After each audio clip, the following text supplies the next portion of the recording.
2023 evidence.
Uh,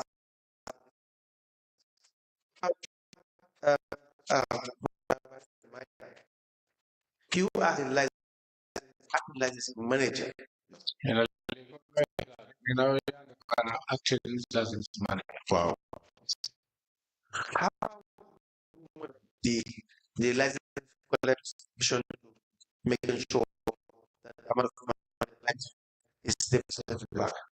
Nena, yo,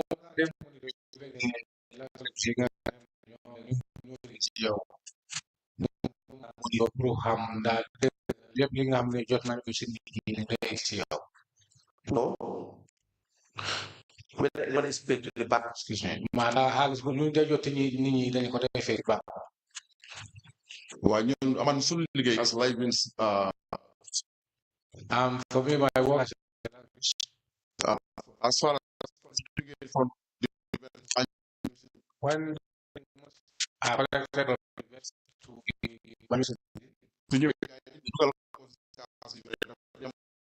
when it start or go ahead to the audit from the audit when it verified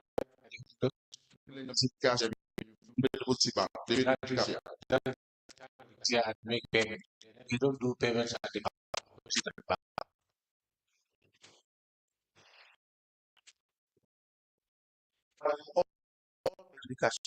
Then I'll give you wow.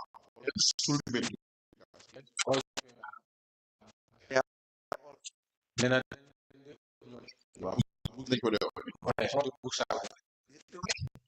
that's what I'm going to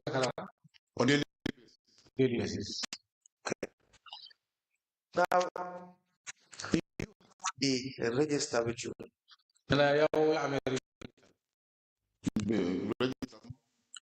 Let's say you have to set that. Yes.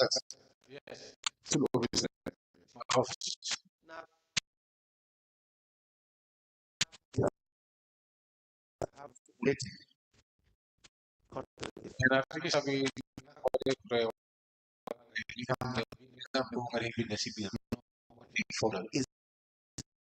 have to know or shops you have or stalls. Then I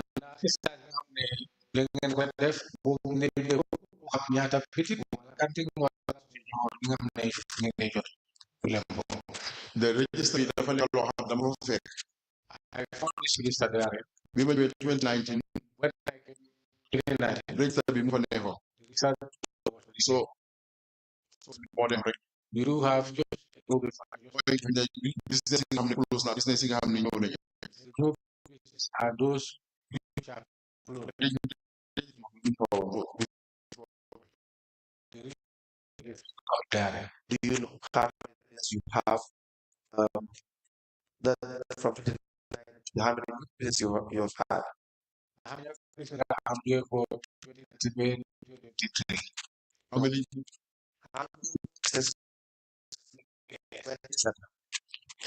you have?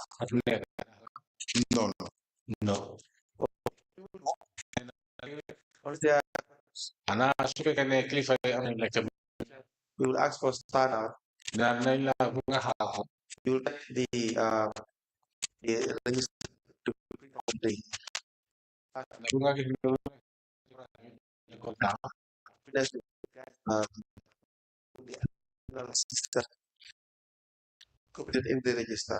ñu pour mu jaxé ñu am ci business yo xamne da ngeen ko bokk boole ci register okay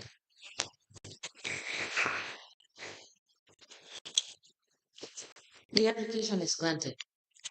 Witness can, you can stand down and you will be the, yeah,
Permanent Mr. Madam. In the mind, to hear you.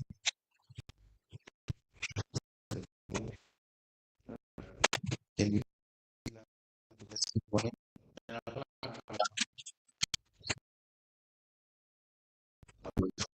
is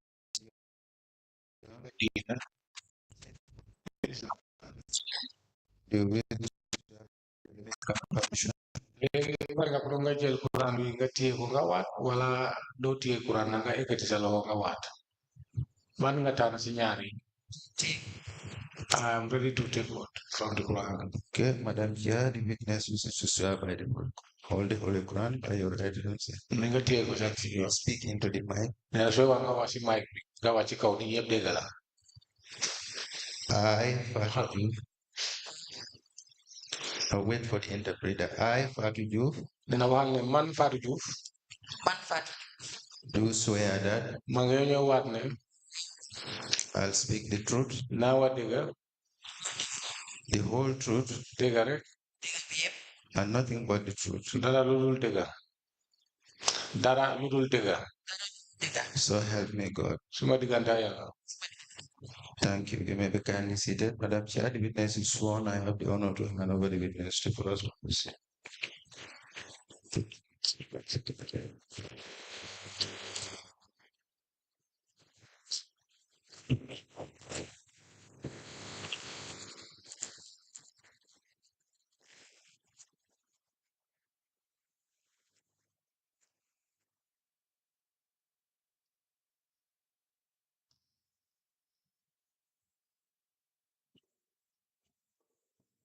Good morning, Madam Ruth. Ina jumla naka suwasi. Super thankful. I'm fine. You are welcome. Ya jumla tara.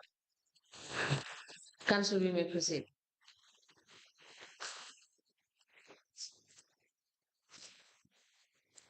Thank you. Good morning, Madam Chair, Honorable Commissioners. Good morning, Madam Chair. Chuna naka suwasi. Super thankful. One. Please state your name. Tura ka santa. Fatu Juf, What is your address? Fatu ju. Fo dega. Talinde. Talindi nga inside. Do you work for BCC? Nenanda PSC nga deliga. Wow. Yes. Do you have your appointment letter Nena am nga sa appointment letter. Wow. Yes. where you confirm Nena am nga confirmation. Naila confirm. No confirmation. We just have one. No, I don't get the confirmation. and do you remember making a statement with the investigators of this commission? Yeah. Nena amba tanga fata ni kuni am nga statement mi nga joxe for si investigators. Wow. Yes. You'll be shown your statement. You can kindly go through the contents and Nena bobu la ina won legi li nga war lola war moy pour set bobu la wala det. Wow. Bila. Yes, this is the statement. okay, please also give your appointment letter to the registrar. Nena nga joko tamit sa appointment letter. Original wala photocopy. The original or the photocopy. You can give him both. Nena mun nga la jox ñaari.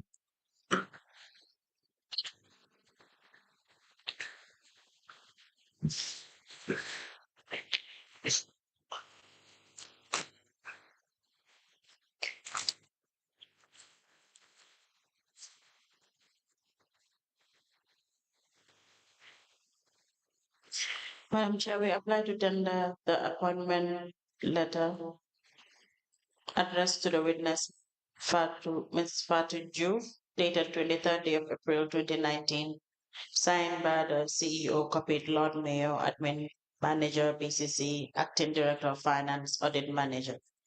And the statement of the witness dated 3rd December 2024 into evidence as an exhibit.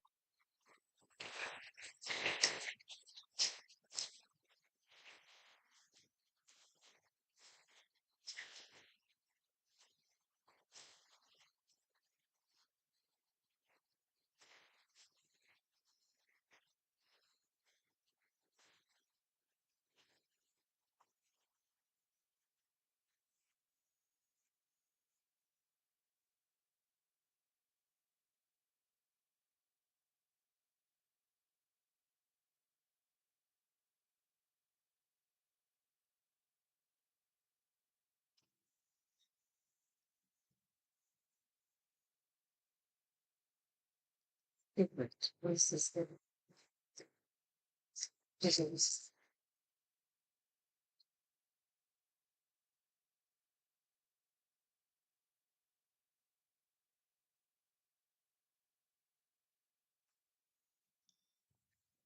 The statement of the witness dated the 3rd of December 2024 and a letter dated the 23rd of April 2019 with reference 17/BCC/3/volume 2 addressed to Fatu Juf, and it has the subject appointment as revenue collector. It is signed by the CEO.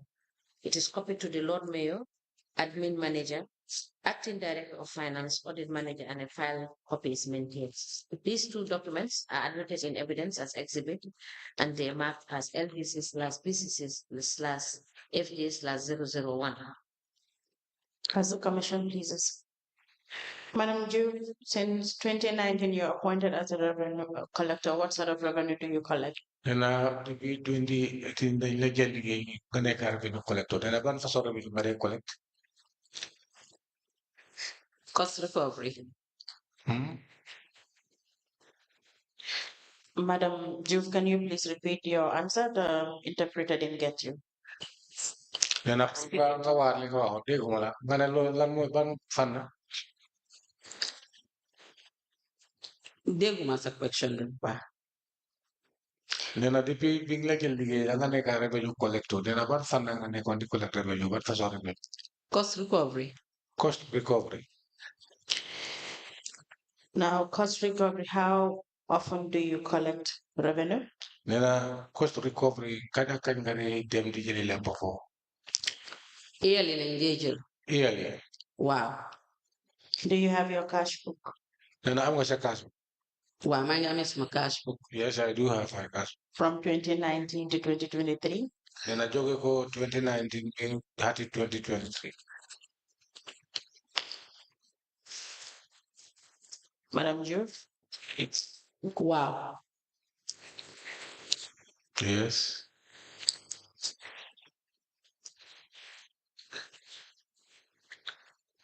May we please have your 2020, 2022 2022 and 2021. and 2020. 2021 to 2022. From 2021 to 2022. 2019, when you collect revenue, you were not having a cash book? Nena 2019 bi nga jël lempo ndax boobu am la woon cash book. Déedéet 2019 bu ma dooree aw ma woon cash book. No, when I started in dama 2019, doon ànd ak gaay bu ma just started. I was accompanying them when I started. Were you collecting revenue in 2019? Nena ati 2019 da yow sa bopp da nga doon di collect revenue. Déedéet collectuma. No, I don't collect. In 2020? 2020? Déedéet 2020 tam collectuma am na ku ma doon àndal suma partner. No, I don't collect that year 2020. I was just accompanying to one of my partner. Who was that? Nena kooku mooy kat. Dafa gaañu. It's late. Okay, in 2019, who were you accompanying? Nena 2019 kan nga nekkoon di ànd. 2019 team work la woon ñun ñu bari la woon. It was a teamwork. We were many. Okay, may we please have the cash books for 2021 and 2022, you said? Nena léegi namoon nañ loolu ñaar yooyu nga waxoon 2021 ak 2022. Du loolu nga wax. Wow. Yes. Do you have a cash book for 2023? Nena am nga cash book pour ati 2023. Wow. Yes.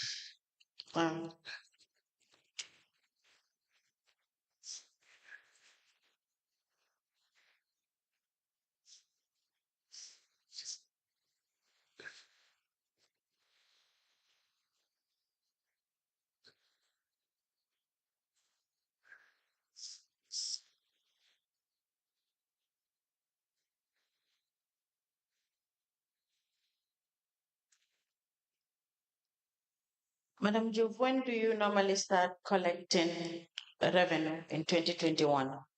Nena ati 2021 kañ nga dooroon di jël revenue collect lempo wala revenue. Immediately bu suma partner bi gaañoo.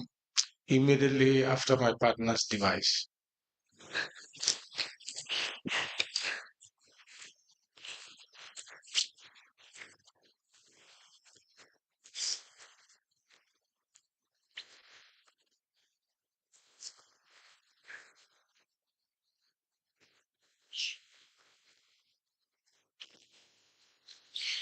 Chair, we applied to tender the cash books of the witness from year 2021, starting in the month of August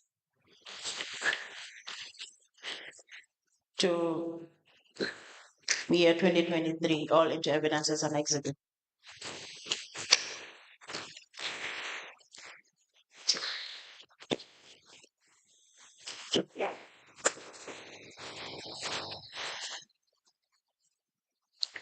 Madam Juf, let me just find out who was this partner that you accompanied in 2020? Nena kikala nakala kukutura kikam ne wangane kok nga undi anal ati 2020. Sirif Mbay. Sirif bay.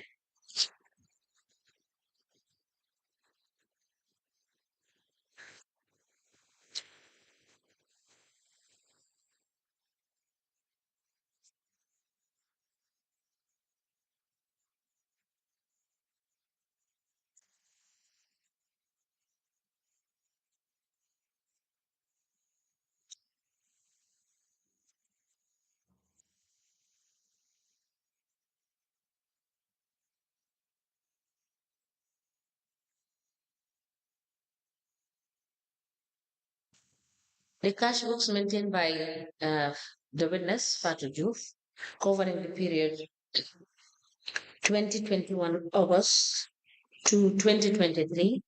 There are three books. These three books are admitted together as exhibit in evidence, and they are marked as LBC/BCC/FD/002. As the commission pleases. Madam Juf, can you remember when your partner, Sheriff bypass? Nena ndam nga fatale ko.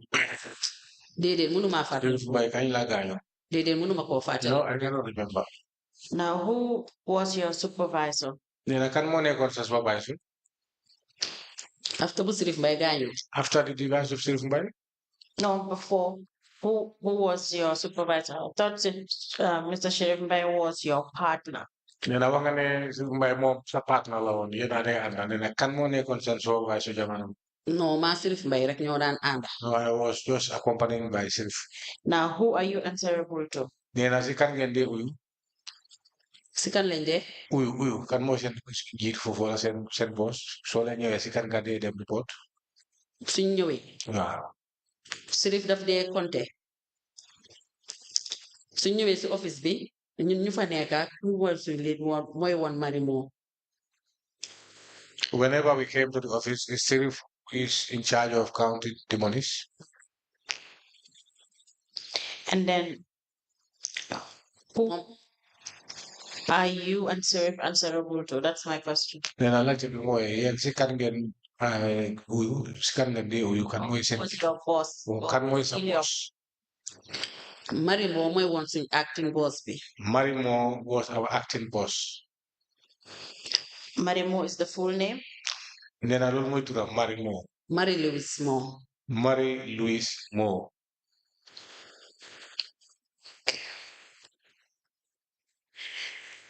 Now, how often do you go for auditing? Nena kon auditing moom kañ ak kañ ngeen dee dem pour ñu audit leen. Saa yuñ demee si field bi suñ amee payment. Whenever we go to the field and we go to collection. How often do you collect? Every day, weekly, or monthly? Nena kañ ngeen dee dem collection bés bu nekk semaine bu nekk wala weer bu nekk. Non su fekkee ne eya bi dafa door. If at all in the beginning of the year. Dañ dee si lañ dee start. That's the time we do start. Yes, daily, weekly, or monthly? Nena bés bi si semaine bi wala si weer bi. Dañ dee jël yearly. We do yearly. Dañ dee jël 6 months. We do 6 months. Okay. Yearly, do you have the register of the collections, cost recovery collections that you make? Nena yearly na am nga register bi nga xam ne boobu ngeen dee bind si collection yi ngeen dee def yearly. Yearly déedéet. No. You don't have a register. Nena am la register pour boobu loolu. Now, how many places do you go to collect? Nena kon ñaata place ngeen dee dem di jëlee lempo. Si dee bi dañ dee dem ba su 2 tegee 1:30 2 ñu jógee si field bi dem si office bi. We used to go to the field until up to 2:30. Then from there we come back to the office. Okay. Do you have list of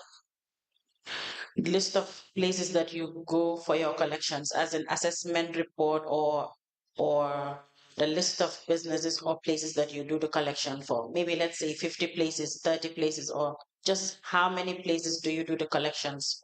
nee na léegi ñu ngi laa laajte fan wala ñaata place yi nga xam ne foofu ngeen dee jot lempo wala foofu lañ dee jot collection si kaw na li ngeen di xam ne da ngeen ko dee xayma lu ñuy wax assessment wala ñaata bitik wala ñaata place ñaata business. suñ demee suba liggéey nii When we report in the morning, dañoo target liberation. we will target liberation. waaw su ko defee dee boobu noonu yëpp liberation la ñoo liggéey. That will be on that for a full day. We will be working at liberation. Yes, but liberation, you must know that there are 50 places to go to. nee na waaye si liberation boobu tamit war ngeen a xam ñaata place ngeen war a dem daa fukki place wala juróom place wala juróom fukki place. So the list of places you go to, nee na léegi liste yooyu yi nga xam ne place yi nga xam ne foofu ngeen dee dem. do you have that list? nee na liste boobu la moo laajte daa am nga liste boobu. déedéet. no. So you go blindly to any of the places and then collect. So then how do you suñ ñëwee do the accountability? nee na léegi naka ngeen dee xamee ne waaw fii kii fee na wala jot nañ fale wala jotuñ fi naka ngeen dee xamee. How do you account for the monies you collect? ak xaalis bi nga xam ne bi ngeen bu ñooy fee naka ngeen ko dee def. suñ ñëwee dañ dee jël GTR bi. Whenever we came, we used to take the GTR. ñu copy bitik yi ñu collect yëpp def ko si cash book bi. And we copied all the shops where we collected and put it in the cash book. ñu total. Then it will be total. ñu dem internal audit. From there, we go to the internal audit. Okay.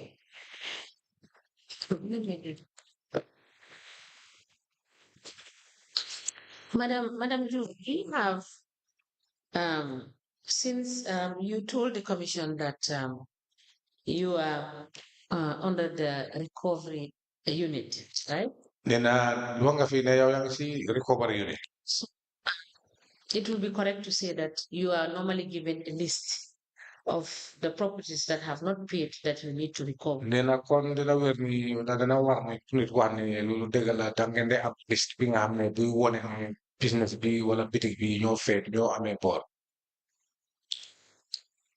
waa loolu comme like suñ joxee invoice bi. Yes, whenever you are issued with an invoice. si lañ dee dem suñ ñu joxe appointment. And we are given an appointment. That is the time we go. si next day bi si la ñoo dem appointment bi ñu jox date boobu si lañ dee dem jël collection bi. Then the appointment date, that is the day we used to go and make our collection. No, that is not the question. Maybe I am not putting it correctly. Nena lu ma la laajte du loolu de mun naa nekk moom lu ma la laajte waaye lu ma la laajte Now, ak tot bokkut. let me find out. The cost recovery. Nena cost recovery. Is it for debt that is owing, or is it the recovery? Is it the collection of invoices that have already been sent to the field? Nena lu ma la Make the distinction between the two. If it is cost recovery, it's like my understanding is that people have been served their demand notes and their collectors have gone to collect and they have failed to pay, for instance, the previous year. And you are going around to make recovery of those monies that were not collected for the past year. Nena lu mu bugg a pour nga leeral ko fii mooy soo nee gas recovery ndax def dee nekk ay nit ñi ñoo xam ne dañ leen amee bor wala dafa nekk ñoo xam ne dañ leen saaf invoice ba pare ngeen dem foofu fay leen léegi da ngeen dem foofu pour ñoo ñu war a fay nee na foofu la bugg a pour nga leeral sa liggéey bi exactly lan ngeen dee ban façon collection ngeen dee def. déedéet cost recovery dafa am ba pare recovery dafa am. Yes, there is cost recovery and there is recovery. Recovery bi. The recovery is mooy suñu fayutee. when somebody owe you. dañ dee am time boo xam ne dañ dee dem pour recovery pour dem round waat. There's a time normally when we do go round to say to it that all those owing the council should pay. That is recovery. Yes. Now, how do you now put together a list to know exactly these are the places that you need to go for the recovery? Nena yen naka ngeen di xamee ne waaw ndax da ngeen ko def si liste pour mun a xam ne waaw dëgg la kii ak kii fii lañ war a dem pour jot suñu xaalis bi nga xam ne kii fayit wala. am na lu dese. parce que ñun ñu dee ànd dañ bari léegi su kii di binda receipt bi am na ko xam ne di téye guidebook. You know, when our group we are many, so whenever we go, those who are writing the guide.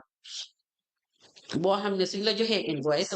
that is not what she said. Yes, I just want to clarify. Nga ne ki nga xam ne moo di téye la.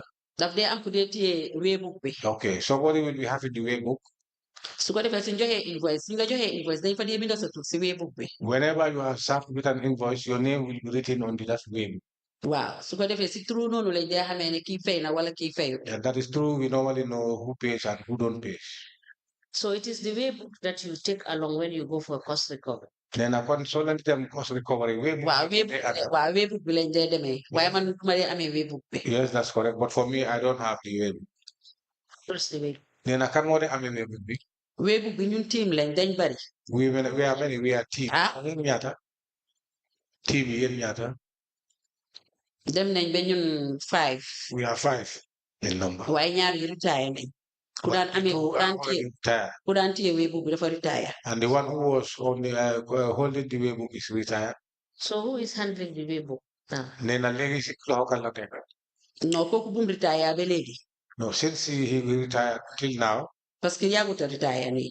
The time he retired is not very long. But he must hand over to somebody in your group. Nee na waaye war na hand over li si seen groupe bi si kenn.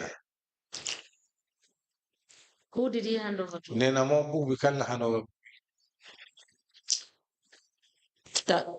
after using waybook bi de waaye waybook bi am na yu nekk foofu si drawer bi. Yes, after we don't use it, but we get them on the drawers there. We will need you to bring the waybook. The waybook covering the period 2018 to 2023. Nee na lu ñu wax léegi ñu koy suñu waybook bi jógee ko 2018 ba ak 2023. Because this will enable us to do a proper reconciliation between what is recovered normally and what you recover after you have done your first recovery. Nee na booba moom dinañu woon ñun dinañ mun a xam lan mooy ban business ngeen jot xaalis ak ban business ngeen ñaaka jot xaalis mooy recovery bi nga xam ne am na recovery si moom. 20 ñaata. 2018. 2018 to 2018 fekk liggéeyuma.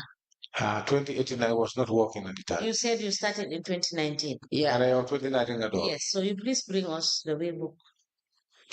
2019. time nga is a new waybook 2019. time boobu yëpp collect ma tamit. And that time. dama daan àndaa ñoom noonu rek. As I said earlier on, I did not start collecting at that period because I was just following them for them to show me how. So at the recovery, who is the head of the recovery? Then I recovery can go in before. dafa retire. Is retired. So who is next to that person? Then I can go to top. Boom retire ba léegi tegaguñ keneen. Yes. Since he was retired till now, there is nobody will be replaced. So now we are making an order that you working under the recovery unit provide us with the books, despite the fact that you were not working. You asked for the one for 2019, 2018, up to 2023. Nena léegi comme yow foofu nga di liggéey léegi dañ la order pour soo fa demee nga laajte pour ñu jox la bokk yooyu jóge ko 2018 ba 2023. Thank you. Can you please give her a pen and a paper to note so that she will not forget?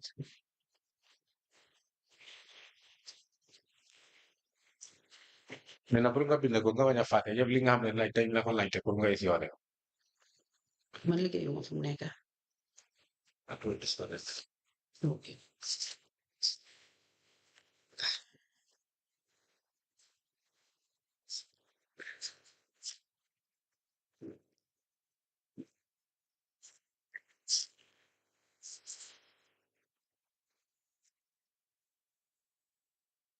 Madam Juve, your immediate boss, Marie-Louise Moore, does she go to the field with you guys? Nena Marie-Louise Moore nenam da ki nga xam ne sa boss la da moom tamit def leen dee toppa pour di ànd ngeen di ànd dem si field. waaye ñun ñoo moom a daan ànda. Yes, we were going together with her. waaye dafa retire. But she's retired. Now, who led the team in the field? Nena léegi kan moo dee ànd team yi si field bi. field bi man maa dee dem. I myself go. man maa yeneen ñaari jigéen. waaye keneen ki tam retire na recently nii. two other ladies, but the other one is retired. Okay. Now you have an issue. Madam Juf, are you still working with BCC? BCC. When did you stop working with I can't stop dealing with BCC. mooy bu ñu stopé rek ni Oh, that was the time we were stopped. When I look working.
Madam Juf, what led to your interdiction?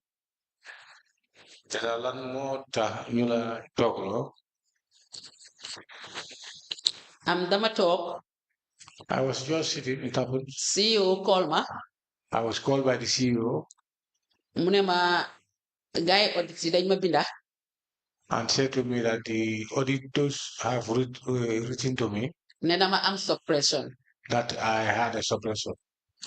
c'est receipt 2022 The receipt of 2022, 29 September September 29.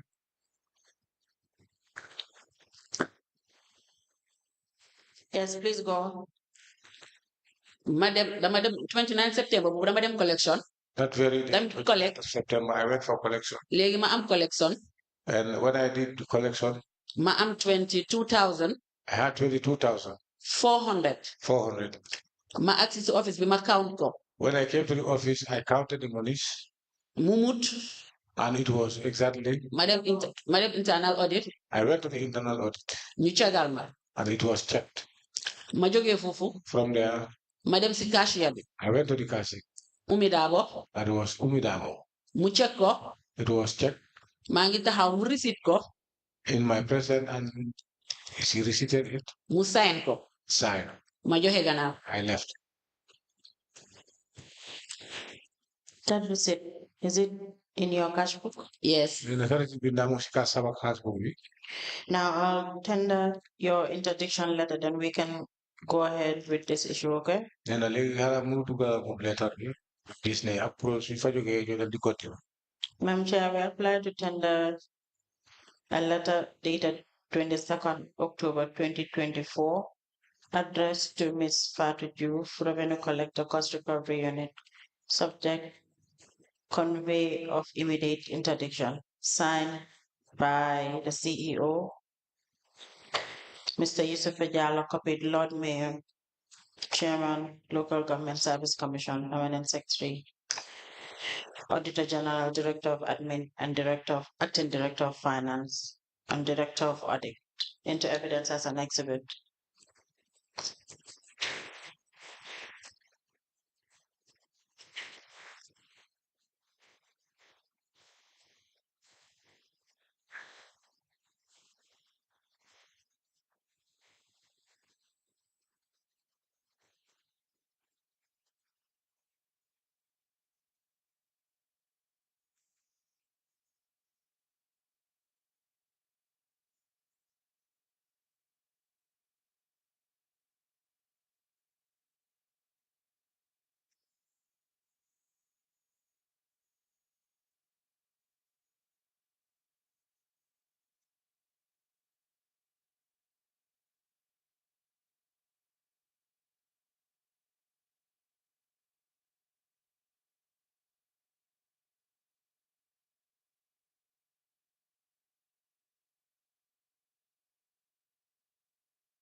A letter dated the 22nd of October 2024 has reference 19 stroke BCC stroke P stroke 10 stroke J in brackets 183.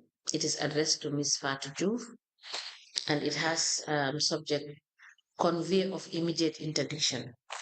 The letter is signed by Mr. Yusuf Ajalo, first Chief Executive Officer. It is copied to the Lord Mayor, Chairperson, Local Government Service Commission, PS Lands, PS Finance, Auditor General, Acting Director of Administration BCC, Acting Director of Finance BCC, Director of Audit BCC, and a file copy is maintained.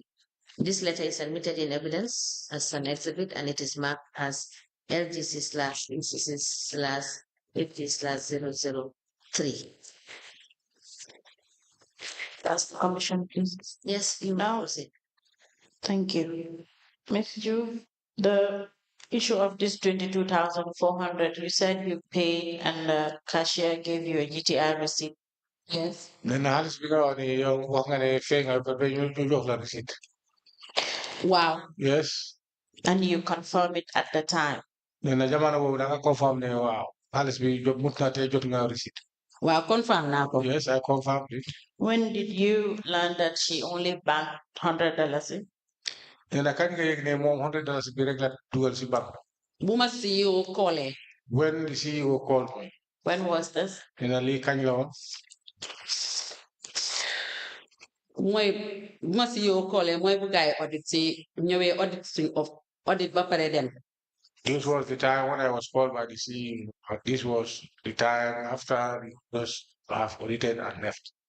And the issue was resolved when you showed them your cash book and the receipt? Yes. Nee na bi nga leen woonee cash book bi ak sa receipt bi neen dafa mel ni yow sa issue bi dafa dafa solve. Wow. Yes. And you mentioned earlier here that it's the same reason that led to your interdiction? Nee na te wax nga fi ne lii moo taxoon ba ñu daal di la toogloo. Wow, loolu la. Yes, that is the very thing.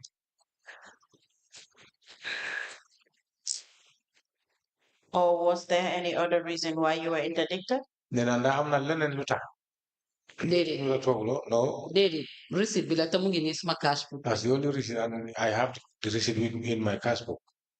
Okay. Now, are you servicing any loan with BCC? Nee na ndax musu nga leb xaalis fii. Déedéet. No. You've taken loan before from 2019? Déedéet. Depuis 2019 musuloo jël foofu loan. Déedéet. No. Advance salary? Nee na musuñu laa fay xaalis salary balaa weer di dee. Muy advance salary. Déedéet. No. Okay, upon collection, does your unit benefit from any sort of commission? Nee na si collection bi ngeen dee def seen unit bi ndax dañ dee am xaalis commission xaalis mu ngi leen di xam ne dañ leen dee jox ne xaalis mu mel ni commission. Musuma koo fàttaliku. No, I cannot remember. That will be all for the witness, Ma'am Chair, in the absence of any other question, unless we go through our cash books and get back.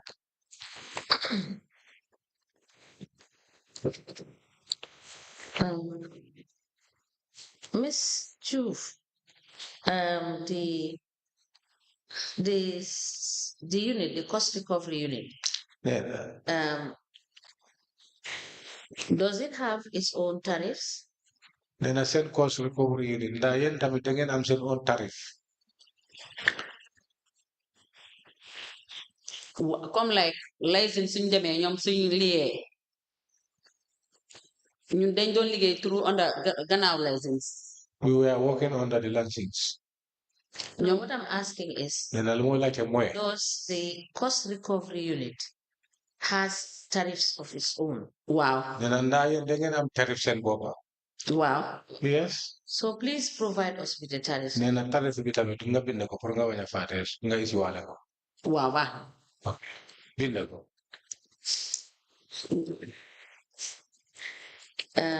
Thank you, Ms. Juve. Nee na Somebody has Okay.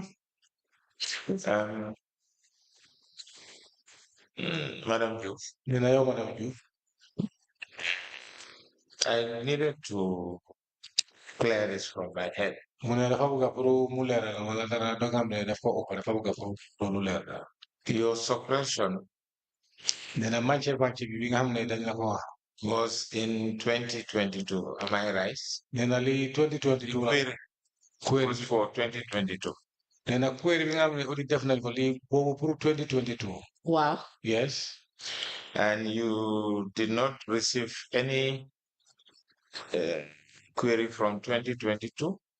Nena si ati 2022 boobu yëguloo benn query wala yëgañu la benn query. Déedéet yëguma ko parce que dama fay. I was not aware. Tayal ma suma receipt bi. Because I have paid, I was issued with a receipt.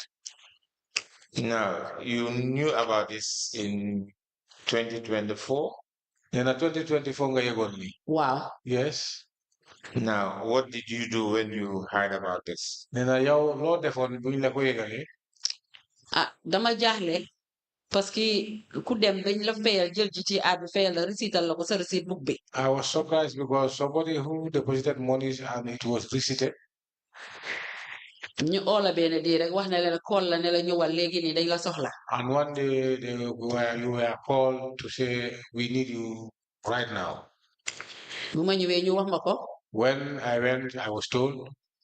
noonu laa roosee dem si cash books si fu mu nekk. That was the time I rushed to the cash books where they were placed. ma dem ku fa nekk ma ne ko dimbale ma seetal ma suma cash book bu nekk fii nii. And the person in charge, I just pleaded to him to say, please, can you be able to check my cash book for me? noonu laa ko ubbee bu ma ubbee seet date bi. I got the cash book, I opened and I checked the date. ma fekk fa receipt bi. I found the receipt there. noonu laa demee ma taayi ko. That is how I went there, I typed the receipt. ma dem photocopy ko. And I went to photocopy the receipt. ma tiye ko. And I hold it. Original bi ma staple laat ko fa. And the original, I staple it back to the cash book. ma toogaat another day nekk kër. I was at home for another day. fraud squad call ma. The first squad called me. noonu laa demee bu ma àggee si ñoom. I went to them upon my arrival. bu ma leen wanee receipt bi ñu ne ma already ñoom ñu ngi ko fa am. I showed them the receipt. When I showed them the receipt, they told me that they already got the receipt. ma ne leen ok bon alhamdulillah. Then I said to them that this is then God save me. ma toogaat. I was there again. kër ñu ñii call ma. I was called by this. waaw bu ma ñëwee fii nii tamit. When I came here, ma show leen the same receipt. I showed them the same receipt bu ma gaa yi laaj. that I was asked for. ma won leen ko. I showed them. ma ne leen bii la ñu ne ma waa baax na. I told them this is the receipt. ñoom ñu ngi fa amee copy bi. It's good, and they said to me they got the copy. si laa binda sama statement bi. That is how I wrote from there I wrote my statement. Thank you for the explanation, but I'm still concerned. You know, I believe That you have shown your receipts to the council first, then to the fraud squad before coming to the investigators. Now, in all of these places, the fraud squad and the BCC, they exonerate you. Fraud squad, council. Whether they had exonerated her for this audit query. Then andam ñoom seen boppa dañu leeral si mbiri audit query bi nga xam ne am nga ko. déedéet musuñ ma koo indil de. No, that's not the question. No, boobu du laajte bi. The thing is, nee na foofu lu mbir bi mooy. whether you have been absolved. Nee na ndaa yow dañ la musa absolve. Okay. déedéet. No. mu ne ndax receipt bi ñi wane nga ko BCC wane ko fraud squad ndax ñoom setaloon nañ la bi ngay wane receipt. setaluñ ma de. Okay. No. Okay, and I want to believe. Nee na Correct me when I'm wrong. dafa gom ne wala nga jàppale ko su fekkee ne loolu la wala déet. That there must be other reason for you being asked to sit. Nee na kon dina nekk leneen am na lu xew yi nga xam ne loolu moo tax ñu ne la nga toog si kër gi. Did you find out why? Nee na dem nga ba mun a xam wala da nga seet lu tax.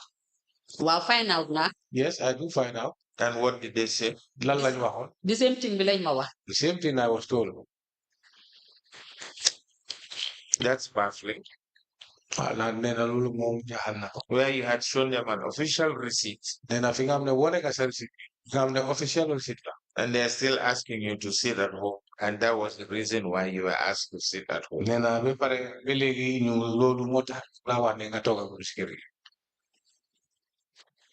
Wow, Lola. Yes, that is the very thing. Okay, thank you. Jerejef. Madam Juf, were you notified about the 2019 and 2020 audit report finding? At page 19 of the audit of the said audit. Audit 2019, audit definitely go so said page more page 20 of the audit report. There was, let me take you to page 18 of the audit report. Nena legi haramu dero see page 18. Note 3 on page 18 of the audit report, 2019-2020. Note 3 of page 18 audit report, 2019-2020. It indicated some suppression of revenue, and the revenue collectors' names were provided for in page 19. Nena lila wone ne amna manje bo hapsi harisi te ninga amne nyone ko collectors chamano bu wala nyuang ne boka na te sinturi yep te ko bida.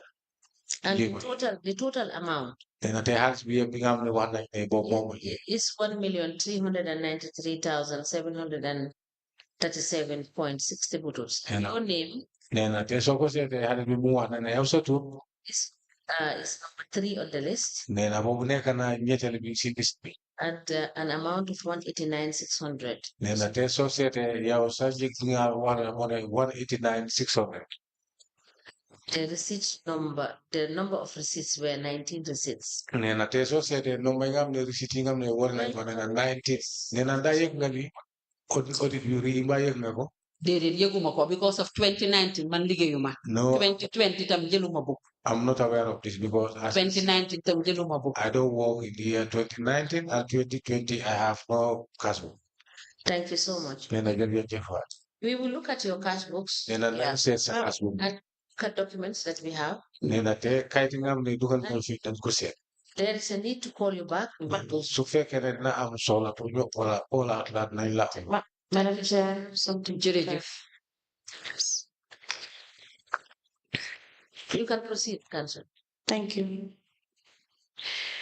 Madam Jude, you've made it clear that you've cleared the issue, and you've also shown both the investigators and fraud squad your receipt of payment of this 22,400.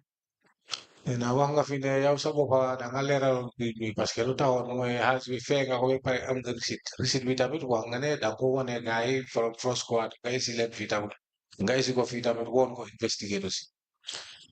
It's just to aid the commissioners a little on the 2021-2022 audit report. Nena so deme lu tam like la pour nga gis ne leral commission bi si 2021-22 audit report. At page 19, it is noted that the main cashier misclassified revenue collections and thus banked below the collected amount. Nena mom lu wone fofu moy halis bi nga xam ne collect len ko ak bi nga xam ne dugal nañ ko si banque dina dafa nekk halis boo xam ne dafa utee ba pare dama ko wone ne yóbbu halis boobu yëpp si banque. For 29 day of September 2022, Madam Fatu John. Mune September bu amee ñaari fukki fan ak juróom yeneen yow Fatou Diouf. Wow. The amount collected was 22,400. Nena halis bi nga xam ne jot nga ko mooy 22,400. Wow. And the amount misclassified by the main cashier is 22,300. Nena ma njëg bi nga xam ne moom def ko misclassified si cashier bi mooy 22,300. Wow. Yes. So you're therefore right that the receipt issued to you on the 29th and cleared by the internal audit in your cash book. nee na kon li nga wax ne dafa da nga lu am la ne yow sa bopp bi dañ la ko clair fara ñu daate la ci solicite. Wow. Yes. That'll be all.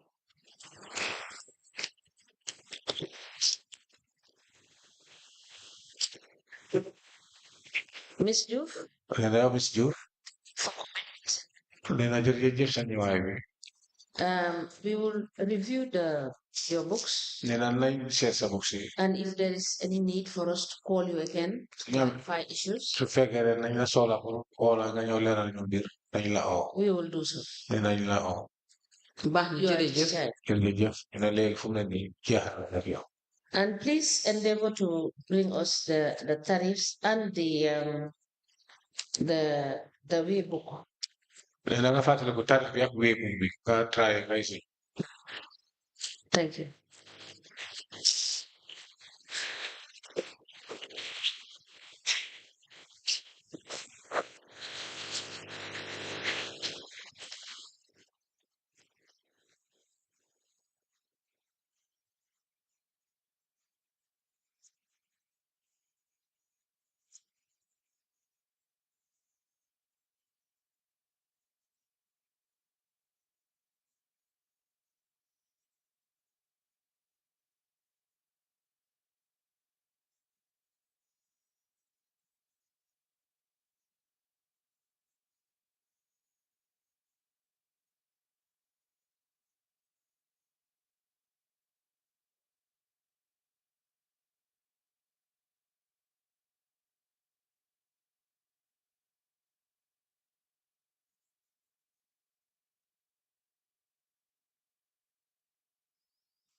Mechanic, take your seat. Mr. Witness, welcome.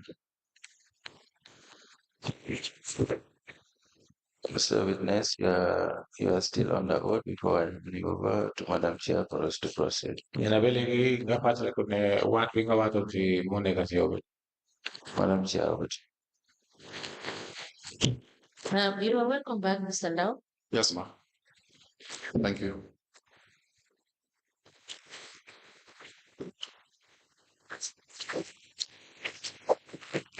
Council welcome. Yes, Mr. Now, Yes.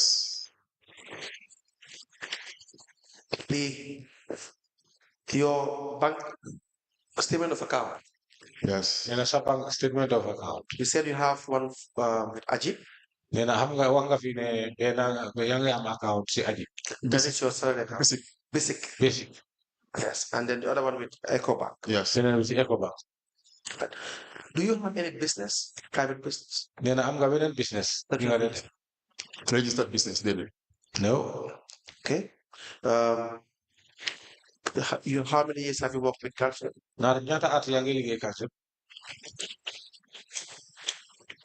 7 years. This year, I'm over 7 years. This year 7 years. And before that? nee na balaa booba. Before that, man don't liggéey ak benn company. Rapid Security Company. I was working with Rapid Security Company. Now, how much is your take home with the area council? nee na ñaata nga dee am dala moom si area council. loolu lay fay. As of now, As at now, 2019? from 2019, 2019, Fuma Jama cross check. I have to cross check. I Yeah. cannot remember offhand. Do you earn more than $10,000 a month? nee na li nga dee fay na def di operated. In 2019, around that. Around that 2019. 2020? 2020. 2020, maybe a little bit more. But I don't want to speculate. Buguma, I want I don't want to speak. I want to wish. And how much is your take home currently? nee na léegi ñaata nga dee am si fay. 20, 20, 21, 22, 22. 22. I will show you your statement of account. nee na nañ la woon statement of account bu Ecobank.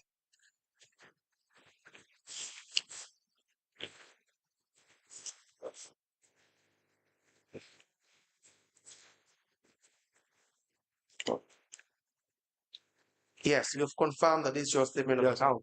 And I confirm when I be supposed to. Wow. Yes. And it's already added into evidence as well. Now, you have several transactions in 2020.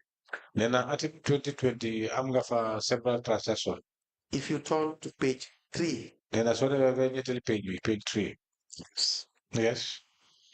you will see that on the 10th of February 2020, Then I just see very February, 2020. you've had several deposits into your account. Then I do go second TV has Duburi. You have $20,000 that you deposited on the 10th. Then on the 10th, do go for $20,000. On the 17th, $100,000. On the 17th, 100,000. 24th of February, $80,000. 24th of February, $80,000. 28th of February, $178,500. 28th of February, $175,500. $178,500. $178,500. $178,500. $178,500. Yes. What is the source of this? Then I has be fella de buy or fella buy. Wow, Halis bi dama am suma sister dafa gijoon Gambia from 2002 ba 2019.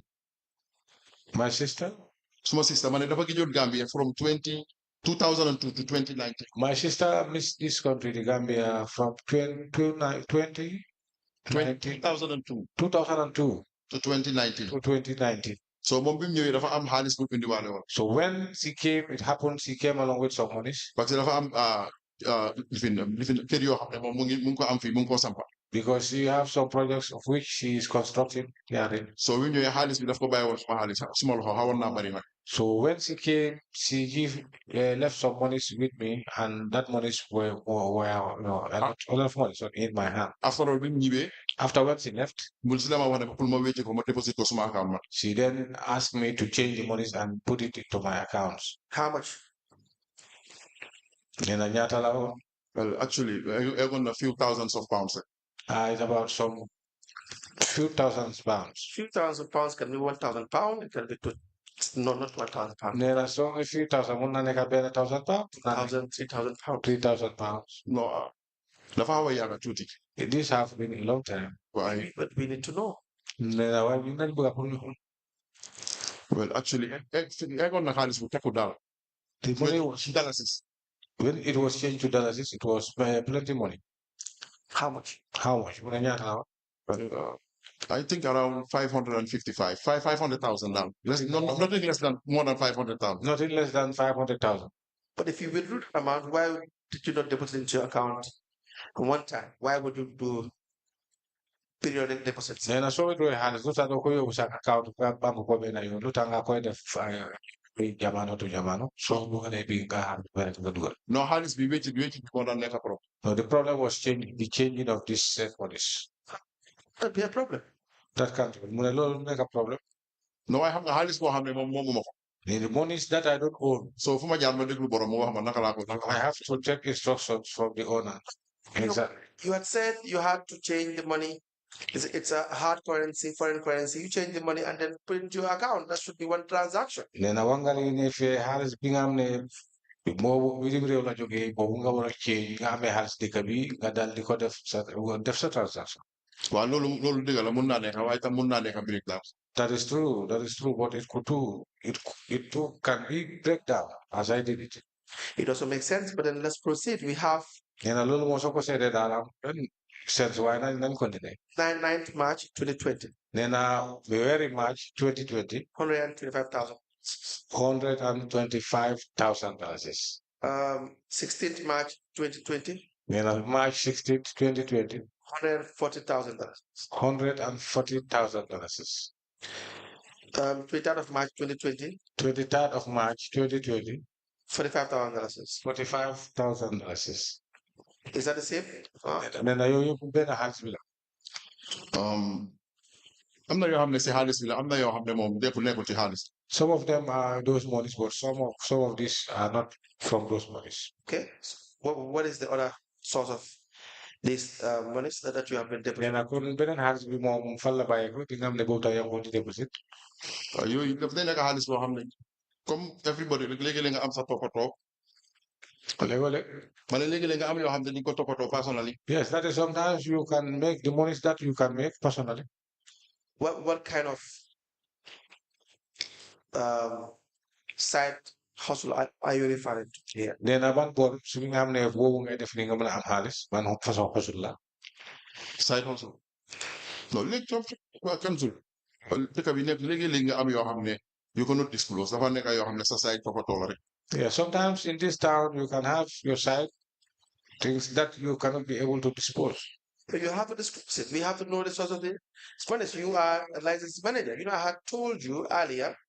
Nena foog nga disclose ko parce que lu tax yow licensed manager nga te wax na la def la si jël bu njëkk bi. That in the manner in which you collect revenue, give invoices. Nena yoon bi nga xam ne noonu ngeen dee jëlee revenue mooy lempo ak invoices bi nga dee bind. Register new businesses.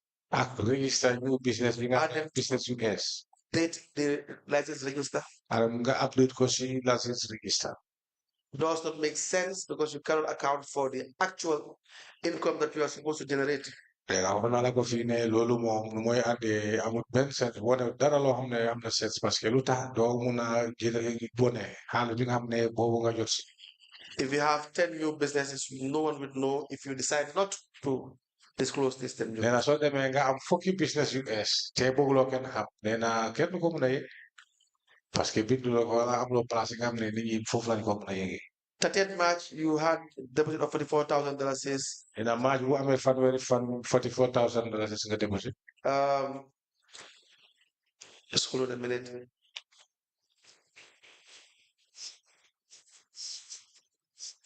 That 1st of March 2020. In a March, who am I 2020? Is that $497,036? In a 400 $97,000. $96. $36. No, sorry, that's $497. $36. $490. $97. $97. Now, 6th April 2020. Then April 6, 2020. On the 4th page. Then I see you have $50,000.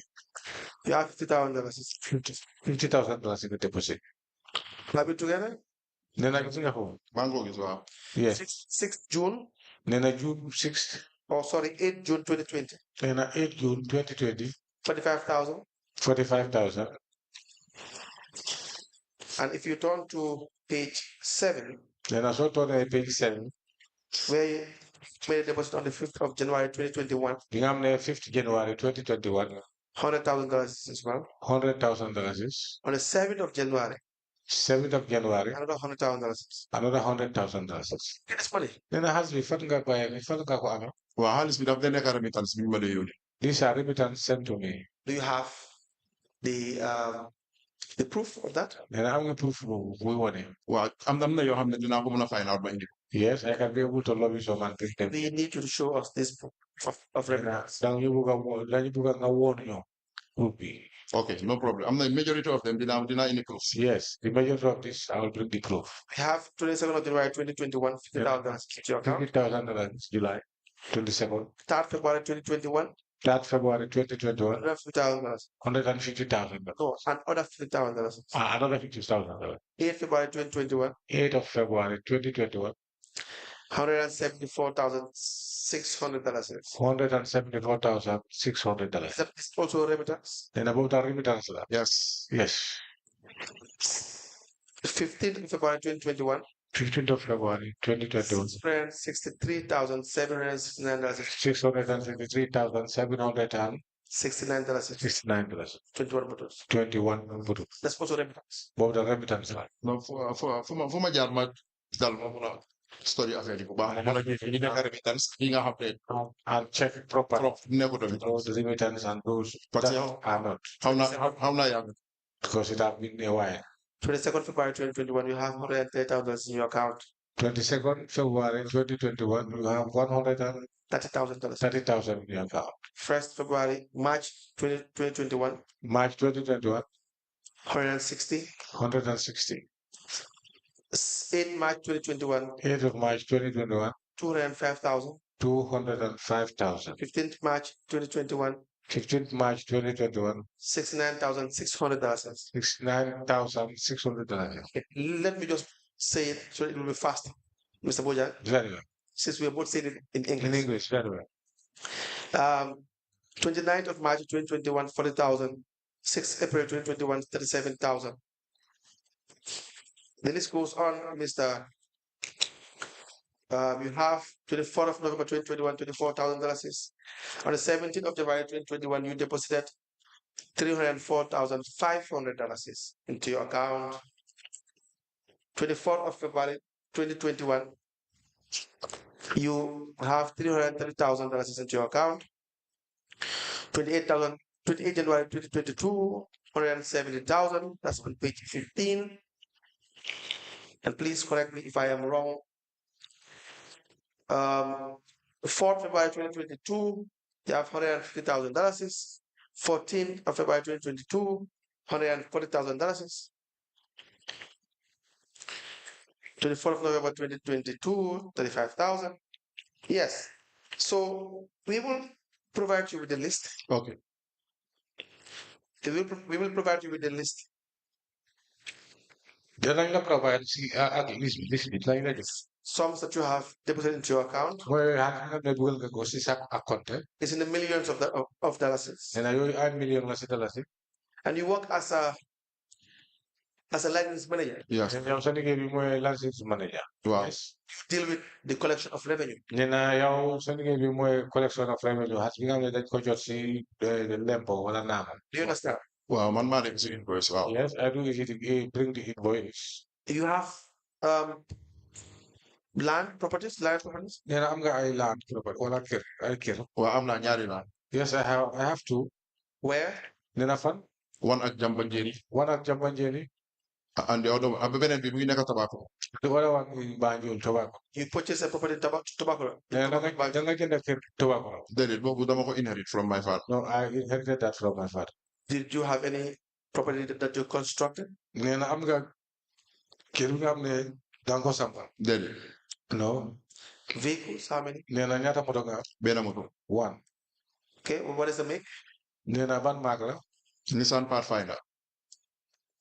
2015. 2015. Yes. All right. Any questions for this witness?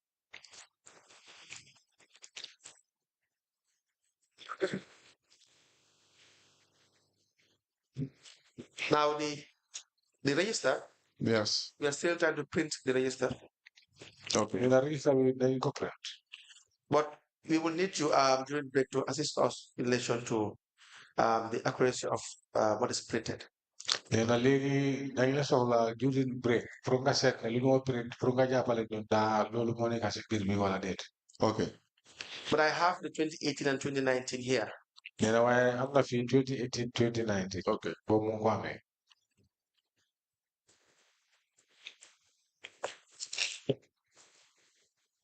But you were there in 2019. Let me just give you the one for 2019 and 2018. So I'll give you the one for 2019 and 2023. nee na comme yow nekkul woon foofu 2018 léegi lu muy def mooy bu 2019 ak 2023 la lay jox.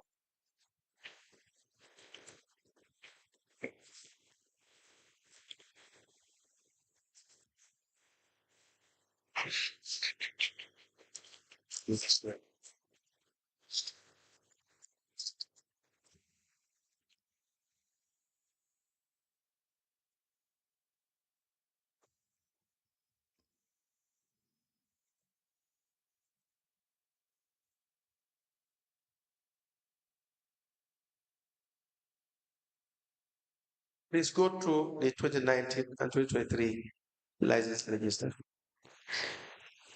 nee na seetal 2019 ba 2023 register.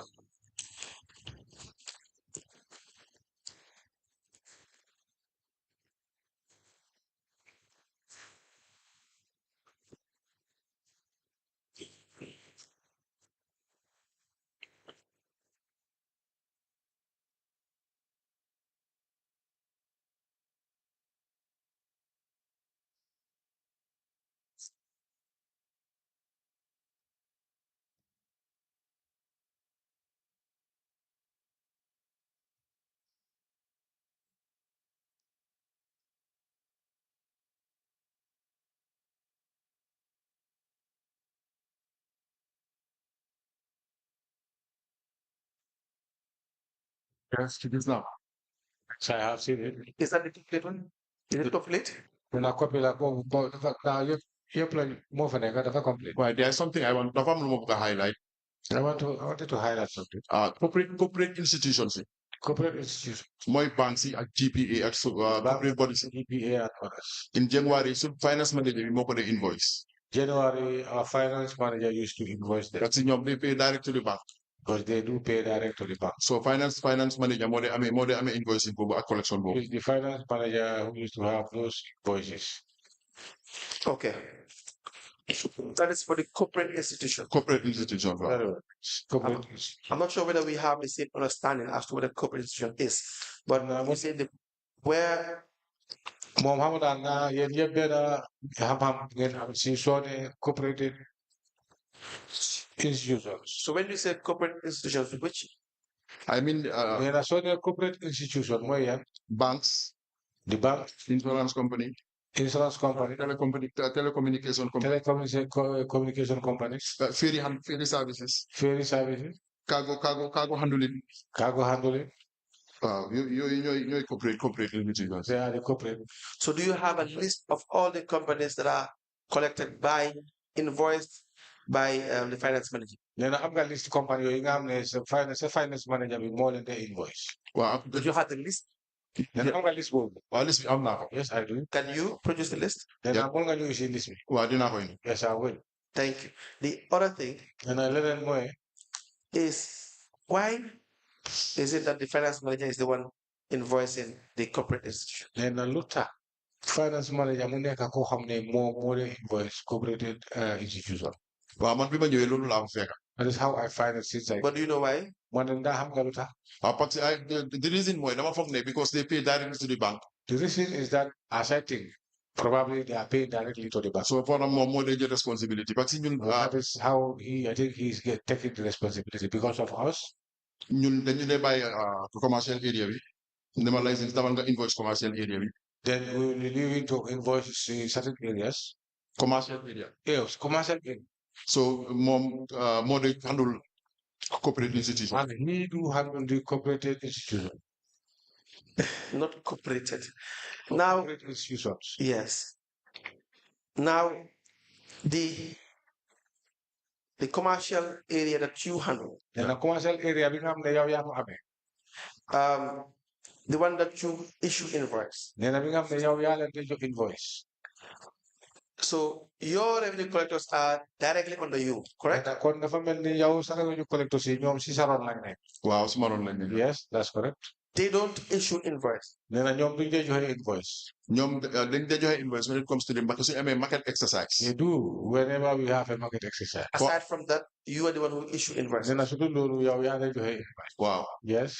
Now, they only collect from people that are issued in an invoice. nee na ñoom su ñoo jël wala su ñoo def collection dañ dee dem su ñoo xam ne dañ leen saaf invoice ba pare. Waaw. Yes. So if there is no, how do they know that shop X is issued an invoice? nee na ñoom naka la ñoo yégee ne bitik bi daal am nañ invoice ba pare.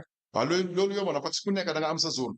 That is very easy because each of you them have your own. So yow soo duggee bokkul street. When you get, for instance, For example, street, di nga mun a xam ne sob bi ak sob bi ak sob bi yëpp am nañ invoice. you will know this shop and this shop, they all have it. ba pare Now, how do you know that? nee na naka ngay xamee loolu. comme collecteur bi naka la ko xam. Wow. Yes. li ma miin mooy moom mu ngi zone am. Because what I mean here is that he is in his zone.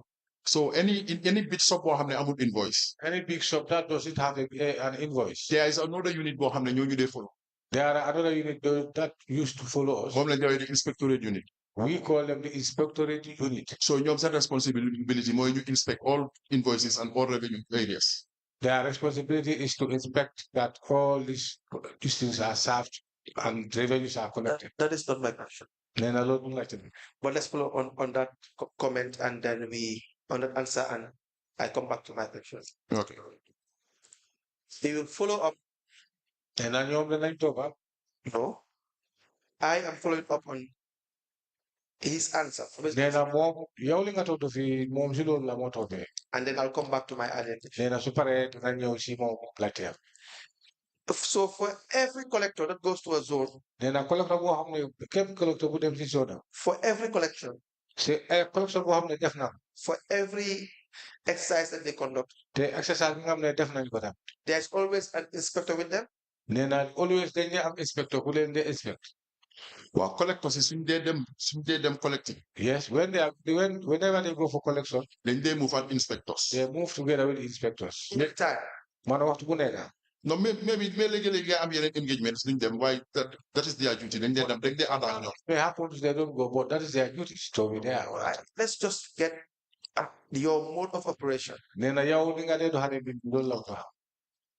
Not him. You're as in the institutions. Nee na su dee yow du yow sa bopp de pour seen institution bi di ngeen di operate. What is the arrangement? Nee na naka ngeen di arrange. Is it that every time a collector goes to their respective zones, Nee na ndaa collector anytime nga xam ne dem na si zone bi. they are to be accompanied by an inspector? Ana seen inspector ñoom moo leen dee toppa wala moo leen dee gunge wala ñoo dee ànda. No. No. Li xew mooy. What happened here is Collector yi their responsibility mooy. the responsibility of the collectors. Ku nekk sa zone nga fexe nga clear ko before the end of the year. Each of the collector in your zone, you need to clear your zone before the end of the year. Inspectorate seen liggéey. The inspectorate, their work mooy ñu make sure ñu dem ñu inspect na liggéey bi is it proper. is make sure they go and inspect to see that the work is it. So sometimes they move along ñoom ñaar collector bi and inspector bi ñu dem def seen liggéey. Sometimes the two of them, they go together, the collector and the inspector. Léegi-léegi suñu amee yeneen engagement collector bi mun naa dem def liggéeyam inspector bi def liggéeyam independently. When they have an engagement, the collector will do his work independently, and the supervisor will do his work, independently. Now it's clear. Now it's clear. And for Now you have a team of inspectors. then I'm going to team inspectors and team. No, inspectors, they are not working on me, they are on the audit. They are not working on a me, they are on the audit. Okay. They are inspectors that are designated under the audit department. Waaye kon dafa mel ni am na ñoo xam ne ñoom si audit department lañ leen teg. Well, inspector on the audit unit. Wow. They are all on the audit unit. How many inspectors do you Nee na ñoom ñaata la? Actually, foog naa ñoom four as of now ñoom three and ñoom four ñoo active. There are 3 or 4 inactive. Exactly. So the idea that you've cleared that the idea that they go together would not make sense because you have so many collectors. Then a kon so ne dañ dee dem together nee na loolu du joxe benn sens parce que collecteur yi dañ bëri dañ saka. You understand? Exactly. That's not happened. But I've heard that narrative from 1 or 2 revenue collectors. Because mu ne dégg naa loolu am na revenue collectors benn ba ñaar loolu la ñu waxoon fii. That's my point. That cannot be true because Nee na loolu moo du mën a nekk dégg parce que difference in number. nee na société mooy ñaata nit ñoo dee dem difference in number. How many collectors do you have under you? Nee na ñaata collectors nga am sa ron? As of now, 7. 7. And you have the number you have of the inspectors is about 3 or 4. Nee na te wax nga ne inspectors ñoom 3 wala 4. So they can't monitor the 7 people at the same time. ñoom ñu mën a monitor 7 people at the same time. No, duñ leen mën a monitor at the same time. No, they cannot monitor them at the same time. The other issue Nee na beneen issue bi mooy is what I asked earlier. mooy lu mu jëkkoon a laajte. Now, when you issue an invoice, Nee na léegi soo joxe invoice. let's say in a particular zone you have 10 Nee na for instance si benn zone nga am 10 invoices issued, fukki invoice yi nga xam ne da nga leen joxe foofu. and there are 5 that are not issued an invoice. Nee na te am na juróom yi nga xam ne ñooñu jotuñ invoice. How does the collector in that zone know that this particular business an invoice is issued? Nee na kon collecteur bu fa nekk naka la day xamee ne business bi mu ñooñu jot nañ invoice. Waaw su ma duggee si zone ba pare su ma duggee specific zone ba pare When I enter the zone, su ma paree dama dee alert collector bi ne ko mun ngaa dem invoice naa sa zone yëpp. whenever I'm ready, I alert the collector and say to him that your area is having invoice. So moom daf dee dem shop pa shop. Then he will be following shop to shop. su demee ba gis ne am na place boo xam ne dugg naa fa fekkuma fa borom business wala bi ma invoice na fa tëj. Whenever he go to a place and realize that that individual does not have an invoice, where at the time I go there, unfortunately, he was not there. Short circumstances. Si we return back to me moon ma ne shop A B O B we is an oversight. He will come to amul invoice. and say to me that this shop was an oversight. They don't have an invoice. So if there's a shop that doesn't have an invoice, Nee na léegi su fekkee ne am na bitig bi nga xam ne amul invoice. maybe because they were issued some time and they paid, mun naa nekk dañ leen joxoon bu jël bu njëkk bi te fay nañ. you will inform that collector in that zone nee na collecteur bu nekk si zone boobu da nga ko yëgal. that don't go into the shop because we have already invoiced and he or she has already paid. nee na da nga ko yëgal wala da nga ko wax ne bitik bi moom jaata nga def foofu parce que dañ ko invoice te fay na ba pare. No, collectors ñoom duñ dee bàyyi benn shop. No, they never live in any shop. Seen waxtu collection su jotee duñ dee seen benn shop. When it is time for collection, they never leave any shop. When they go to a shop suñ demee si bitik nag. and the shopkeeper tells them borom bitik bi dal di leen ne. that they don't have an invoice. ñoom amuñ invoice. That they have already paid. ñoom ba fay nañ ba pare. They will come and tell you. nee na ne dina ñëw ñu yëgal la. No, loolu mënut a am amuloo invoice fay nga ba pare. Is it possible? No, that cannot be possible. If you don't get an invoice and you say you have paid already. Okay. You're not understanding each other. Nee na ba léegi they go. Do you invoice all the shops in a particular zone? nee na si zone bi so bitik yi fa nekk yëpp nga te invoice. Wow. Yes. At the same time? benn waxtu. No, timeline la rek in one week. At the same time, do you do it at the same time? nee na benn waxtu. Zone A, do you invoice all the businesses at the same time? nee na zone A soo fa demee da nga leen di invoice waxtu the same time. Yeah, zone A can take me like 5 to 6 days. Pour ma pare ko. Zone A can take me 5 to 6 days. I'm coming. So today zone A dafa am 15 bitik.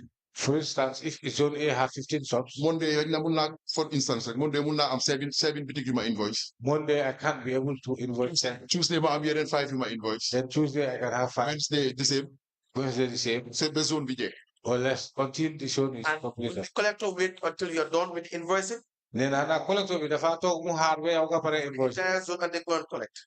It's not pare ñu dem collect. daa loolu nga bëgg a wax. déedéet collector bi su ma dooree ba door di invoice. When I start giving invoice. ba dugg si zone am ba collect ba invoice 3 to 4 shops te moo ko wax ne ko startal. When I start in this zone, I started from a shop up to 3 shops. I will alert him and say, now you can start. But that's what I'm saying. loolu tamit la nekk di wax. Maybe go to a shop that doesn't have an invoice. su demee si bitik bi nga xam ne amut invoice. That's not possible. nee na loolu du possible. This lima mean we are together. Lima mean that is possible. I mean that is possible. Parce que suñ demee si shop boo xam ne amut invoice. Whenever they go to a shop that haven't got any invoice. ñoom suñ ko rombee sax. When they walk past. Inspector suñ ko gisee. When the inspectors I will have information that shop B is an oversight. I'll be informed that there is a shop which was an oversight. The inspector may work with you. You know exactly where I'm driving. nee na xam nga fu mu lay yóbbu. The inspector may also work with you. nee na inspector bi tamit. What I'm saying. dina seen bokk liggéey. It's very easy with the system you have. nee na moom wax na la ne affaire bi yow système bi nga amee dafa yomb de. Because you're in charge. Because yow yaa responsible for invoices. yaa day joxe invoice. They must pay in cash. ñoom xaalis la ñoo fay. They are not the corporate bodies. non ñoo nekkuñ corporate bodies. But they pay in cash. ñoom duñ dee fay si banque dañoo fay cash. Do you understand? Yes. dina yëg nga loolu. And so when they pay in cash. nee na suñ fayee cash. And you and the inspector, if the inspector is doing his job. nee na yow mi nga xam ne ak inspector bi nga xam ne ñoo nekkul di def seen liggéey. And even the collector. di collector si boppam. You may decide to declare a particular 1 or 2 or 3 shops. nee na mun naa soo ko neexee sax du wax ay wu dem ba benn ñaar ba ñetti bitik sax. It's possible. nee na possible mun na possible. waaw li nga wax is possible but it have never been accounted for. But not we are not have ever accounted that. après bi ma ñëwee système bu mel nii laa fa fekk. When I came, I found this system there. This is how I was explained to do the job. This is how I explained. How all of you managers, that's why you have a lot of money in your account. Lii moo tax seen management soo seetee yéen seen compte bi lii moo tax ngeen fa am xaalis. Because lu tax lii moo tax ngeen am xaalis. non non dégg nga la mu wax. System. nee na système bi lii moo tax.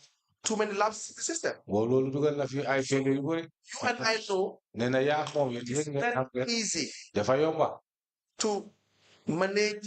pour nga manage. this revenue collection. mooy revenue lempo xaalis lempo. and account for it. nga bi pare suñu laajtee nga dal di leen woon xaalis bi nii laa ko dugal. have that system in place. su fekkee ne am nga yoon bi nga xam ne bu war.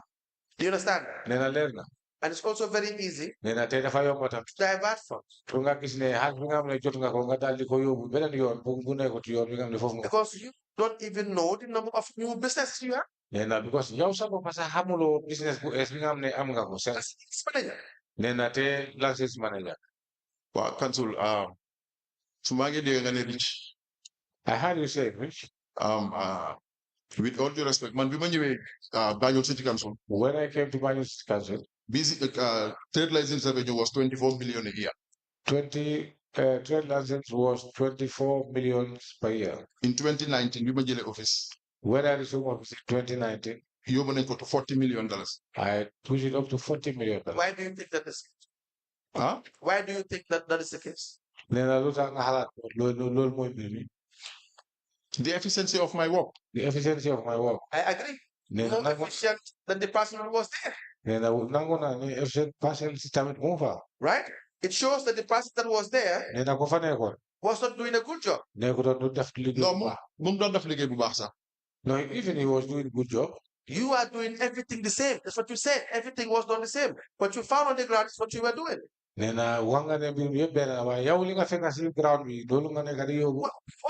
other new way of collecting revenue did you add? Zero. You had One person new revenue collection guy but you were collecting more revenue than the guy that was there for you. Is it not I know has you have like jotunga ko sire revenue sile po mo opa has ngam ne sawadi king for fe ko mom no la de jot. Yes. Yes. Because the person that was there Parce que ko fa nekkoon was suppressing revenue. moom mu ngi woon di jël xaalis wala mu ngi xaalis dafa woon di may ci lo am. No, I do not suppress. I don't take so. So what was the cost? Tell us. But in 2019, there is an upgraded cassette in New York. There was an upgraded cassette in 2019. That was what is the difference? So cassette make a significant role. I'm not role but play. There is a significant role there. What is the difference? Tell us. So let me say, I will guide you a little bit to understand. With respect to the gazette. Yes. Go to 6.1. By the way, let me just have the gazette admitted into evidence. We apply to tender the License Act, Amendment of Second Schedule Order 2019. The gazette is number 5 of 19 February 2019 into evidence as an exhibit.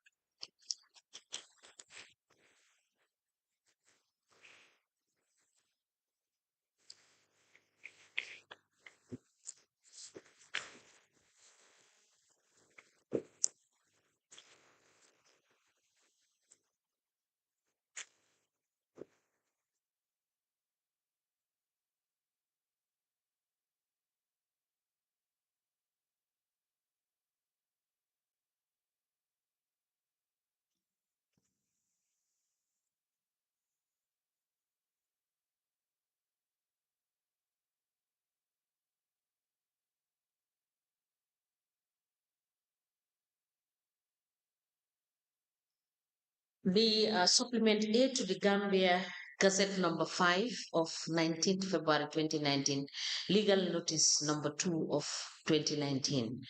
The License Act Cap 1992.1, which is the License Act Amendment of Second Schedule Order 2019.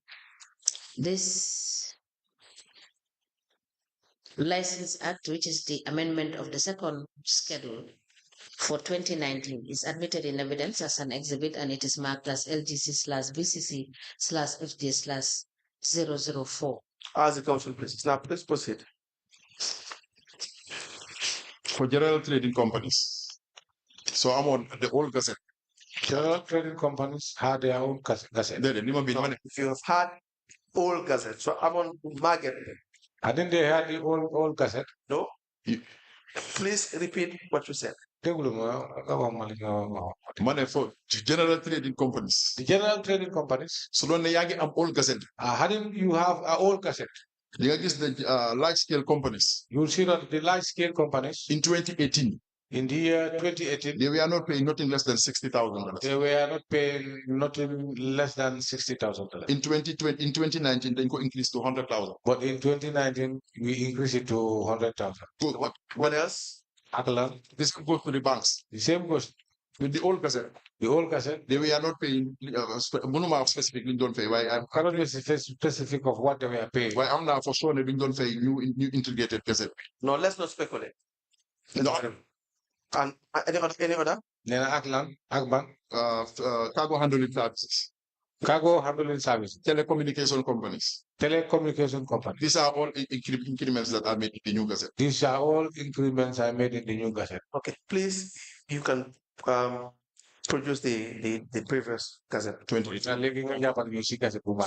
Now, are you changing your story? Is it because of the upgrade? That is why you had more revenue and not necessarily you are more effective? Nena legi da nga buga change system bi muy operate bo tax nga jëna am yoko xaliss negut ne effectiveness ñaar yëpp la. both of them. So where do you come in? Nena fon nga fo doore. Bañ ba jox liggéey bi they give me this upgraded one. When I got to work, I started to upgrade them. So upgraded one will use better. So I was using this upgraded one. Oh. Where is your efficiency? Then as efficiency found that. Efficiency is applying the job. Then applying the job. The same thing that your predecessor was doing. Then I tell you, I'm def sang the king of the coco mo nga fa fekkon mom ta lola ne kon di def. Then going by your analogy, if he was also graded, he will also collect the same amount. Then su fekkee ne moom daf ko upgrade on da nga gis ne yow li nga woon di jot foofu moom ta loolu la moom di collect. Yeah, there is a possibility suñ ko upgraded moom mu collect li ma collect. A possibility when it is upgraded he cannot collect what I collected. Look, the fact that you don't have a list of the new businesses every year. Then I think bi nga xam ne dem nga be doo dee am list of new business at bu nekk. You don't have that. Nee na am loolu. Council, new businesses in Banjul is not that significant. Mu xam ne daf dee bari fa egg 100 wala even 100. New businesses in Banjul are not significant. Like it would rise up to one. Nee na su nekkee benn sax. No, the number. Even if it is one. Nee na su nekkee nekkut ne number bi ñaata la wala la. Nee na su nekkee benn sax. We have to have the records. Nee na war nañu am record. So that we know what you are collecting. Pour ñu xam yow li nga xam ne loolu nga nekk di collect. A new business can be operated for 2, 3, 4 years and no revenue is collected. Nee na new business mun na door dem ba ñaari at ñetti at fekk fay dara kenn musta collect foofu. No, am na yoo xam ne it's not all that I know. Nang li wax dëgg la nekkul ne yëpp am na. Yes, that is true. It doesn't mean that I knew them all. Waaye am na businesses yoo xam ne new businesses lañ 2023 yëpp man maa ko indi ñu. I know most of the new businesses 2023 I registered them. But that's what I'm saying. Nee na loolu la nekk di wax. I have monopoly over these numbers. Nee na am na monopoly si numbers. That's why I said Nee na lii moo tax mu ne. the financial transactions that you guys have. Nee na financial transaction bi nga xam ne boobu ngeen am. It's mainly from the money that you generate from the money that you have paid. Nee na loolu mooy xaalis bi nga xam ne bi nga génnee mooy xaalis bi nga xam ne dañ la ko fay. You understand? Nee na leer na. We all live in this country. ñun ñëpp fii lañ dëkk. Waaye man duñ ma dee fay xaalis. But I'm not paid But anything. you issue invoice. Yes. Waaye joxe nga invoice. You manage the people that collect the revenue. Nee na tey ñi nga xam ne ñu dee jël revenue yaa leen manage. You decide where revenue is collected. Nee na yaa leen decide fan nañu war a dem joti. You decide who you issue invoice. Nee na yow yaa xalaat koo war a jox invoice. Wax dëgg la. That's true. That is why you are the central figure. Nee na kon yow yaa mbir bi yëpp yow la sa trafic nga. The revenue collectors, they're just minor. I'm just calling them minor in the sense Nee na ñoom société ñoom dañ suufee parce que lu tax ma ne ñoom dañ suufee. with respect to your grade. Nee na moo société yow seen grade tax ñoom seen grade. What you tell them to do is what they do. Nee na yow li ngeen wax pour ñu def loolu la ñoo def. Where you tell them to go is where they go. Nee na fi nga wax pour ñu def foofu la ñoo dem. No, Council, if you know the narratives of Banjul, commercial areas, If you know the narratives of Banjul commercial, it's very difficult pour nga bàyyi bitik boo xam ne invoice lo. it will be very difficult for you to escape a shop without voicing it. maa la ko repeatal ne we don't go alone. Am na ñoo xam ne dañ dee def. I repeat this, we don't go alone, we have people supervising. Success is this businesses. Nee na business yi kan moo leen di Assessment. assessment waaw. I do. With the revenue overseer, the advisor to council. It's two of us. Yes. So please speak more of. Aye? Sorry, Bala. Very Well, If you want to anytime. No, I'm sorry. Yeah. You do the assessment. Yes. Yeah, they have assessment. Wow. Yes. And so the assessment is very important, correct? Nee na xam nga ne assessment dafa am fayda trop. Wow. Yes. You decide how much a certain shop should pay. Nee na yow yaa dee xalaat wala yaa dee decide bitik bi ñaata la war a fay. Wow. If you decide that they pay 50,000, they pay 50,000. Nee na soo ne 50,000 boobu la ñoo fay. If you decide 10, they pay 10. So ne 10,000 boobu la ñoo fay. So a shop that is to pay $50,000, if you decide they should pay 30,000, they'll pay $30,000. nee na léegi bitig boo xam ne war nañ fay 50,000 yow soo leen ne léegi pay leen 30,000 wala ñoo fay. Wow. Yes. Yes, they are everyone. The entire bank is at your mercy nee na bàyyi du yëpp boobu moom solo la. when it comes to license. Soo seetee si license. Yes. Yes. That's the issue. So now, how sure are we that you are correctly assessing the revenue? nee na kon naka la gomee ne dégg la yow yaa ngi sa assessment bi dafa nekk loo xam ne lu war wala dégg la dafa jub. Anyway, man, li ma mun a wax mooy. All I need to say. I'm not perfect. Munuma wax ne suñ ma toppee dinañ gis any gap. Munuma wax ne loolu is impossible. I can't say that I'm perfect. If I am followed, there will be no gap. Waaye li ma la bëggoon mooy I'm 90%, 95% sure ne suma liggéey is accurate. And for me, I am so 95% of my work. I doubt. So for instance, you Then I know, don't for you have for instance, the tradesman Yes. Then I saw the tradesman. on page 3. Page 3. 6.1. Page 3 of the Gazette. You will see it will tell you letter writers tailoring workshop with Dowme machine. Tailoring shops, you know, ñoom dawbe machine la. Per machine is 500. Machine bu nekk 500. The ones with roofing machine. Bu amee roofing boobu. Per machine is $1,000. Machine bu nekk $1,000. Ordinary machine. Ordinary machine. Is $250. Boobu 250. Do you understand? Yes. And it's per machine. Then per machine bu nekk. So if a shop has 10 machines. Then soo amee fukki machine sa bitik. And you decide to invoice them or classify them as the one having 5 machines. Then nga bëgg ko invoice, nga bëgg ko classify. You have the discretion. Juróom machine la. You have the discretion. Yeah, amee discretion. Yeah, xalaat. Waaw loolu dëgg la waaye but it doesn't That go. is true, but it doesn't go like that. How does it? Then naka la de. Waaw parce que soo bindee instead of nga bind ne 10 machine la am nga bind 5. You write instead of 10, you write 5. Inspectors are coming. The inspectors are coming. Dina ñëw ñoo xam ne kii 10 la am waaye 5 You would know that exactly. Instead of 5, this man is not with 10. See, this is not how it works. Then nekkul ne nii la war a doxee wala nii la ne doxee. The inspectors, they don't inspect all these businesses. Nee na inspector yi sax they inspect business yi yëpp. They don't. No. They don't have the manpower. Nee na donc liggéey boobu duñu ko def. I know this. Nee na xam ne yëpp yëg nañ lii. No, when it comes to tailoring. When They it don't comes to inspect all these businesses. I'm coming, cancel. Do they? Inspect business Do we have an inspection of all these businesses? Nee na ndax ñoom seen inspection si business yi yëpp lañ lay inspect. Waaw li ma miin mooy. What I mean here. Wait, No, I'm coming. hear me out. Okay. Let's get the facts right. Because if there's inspection, there will be a report for it. Nee na su fekkee ne inspection am na kon report war na am. For all the businesses. Mooy business bu nekk. Waaw li ma miin mooy. Doesn't happen. Nee na ndax loolu daf day am. Dafa am lu ma bëgg a explain rek. I want to explain something. Go ahead. When it comes to the tailoring. When it comes to the tailoring, dañ am specific time bu ñu dee dem. we have specific time where we normally go. mooy during feast period. That's feast period. mooy korité ak tabaski. Korite and Tabaski. mooy time boobu lañ dee mun a dem pour invoice ak tailoring bi. That is the time we used to go to invoice the tailors. ba pare suñu dee dem all Why? Then a lot parce que during feast su amul. without fish, bitik yu bari tailoring dañ dee tëj. some of the tailoring shops are closed. soo fa demee. no I'm coming. That is not correct. No, loolu du dëgg boobu amut. That cannot be true. Nee na loolu du mun a nekk dëgg. That cannot be true. Nee na loolu du mun a dëgg. You guys talk as if we don't all live here. Nee na yéen da ngeen di wax mel ni ñun ñëpp dëkkuñu fi. If you say that's a peak period, Nee na soo di peak period. it makes sense. Loolu moom am na fayda. They are busy the most. Nee na soo ne jamono bi nga xam ne dañ dee busy. It makes sense. Waaw loolu moom wane na ne am na. But to sell the narrative that most of the shops will close. Nee na waaye Tabaski, li Korite, ngay naataale nii ne julli su rombee am na bitig yi nga xam ne dañ dee tëj. that's where they get their. These are seasoned tailors. That's their profession. Nee na lii seen liggéey la ñoom tamit seen tudda bi. waa léegi li ma miin mooy dafa woon na li ma wax xam naa ko. I know what I'm telling you. most of these tailors they are not Gambians. When these tailors, so most of these people are not prepared. so most likely ñu bari suñu demee korite ji. So when they go for corridor, duñ dee ñëw ba boori tubaski wala after tubaski. they don't come back up to maybe around corridor. That's not. No, I'm coming. Go ahead.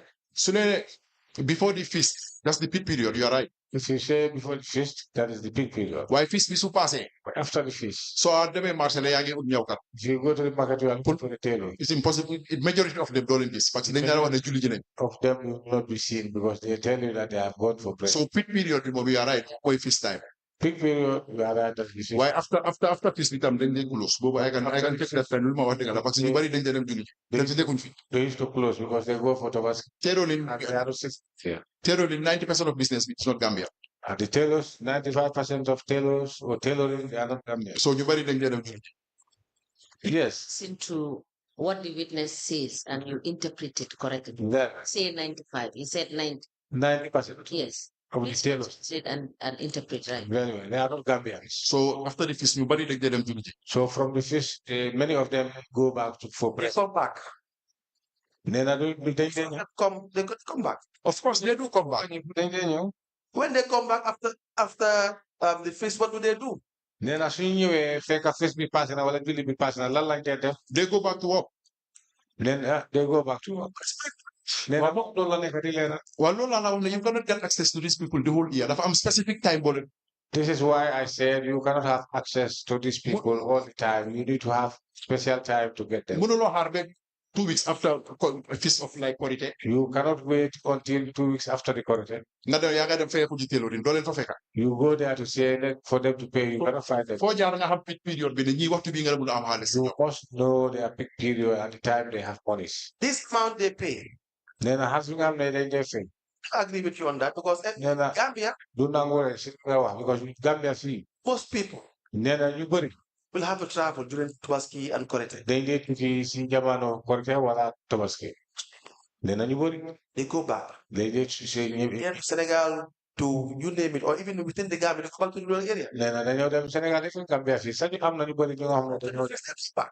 nee na siis bi su passé ñu ñëwaat So most of the tailors, because people still need to do their tailoring activities. nee na ñu bëri dañ dee bëgg a pour def seen ñëw bi wala ñëw They're from families. yére pour seen famille And Christmas is coming, Easter is coming, all the feasts we have. Christmas mu Time it is what? Easter mu ngi ñëw It's a booming business. nee na yooyu tamit yëpp def dee nekk business bu baax It's very lucrative. You all know that. nee na ñun ñëpp xam nañ loolu Now the other issue nee na leneen bi mooy is we have discussed the issue of the machines and how you invoice them and how you have the discretion. nee na wax nañ affaire machine bi ak ni nga ko dee invoice ak sa xalaat bi bu nekk li nga ko war a caay The first question is if you are issuing the invoice at the time of, let's say, Tobaski, nee na comme jamono tabaski booba ngay joxe invoice do you go with an inspector?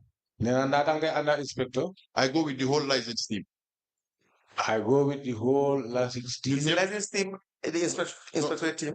no nee na license team ndax boobu tam mooy inspector's team no inspectorate is under audit they are no inspectorate are on the audit Let me ask again. Do you go with inspectors? nee na mu ngi laajte ndax dangay ànd ak inspectors no no You don't go with inspectors, and then you, as far as you're concerned, they'll only be here for a very short period, and they go back.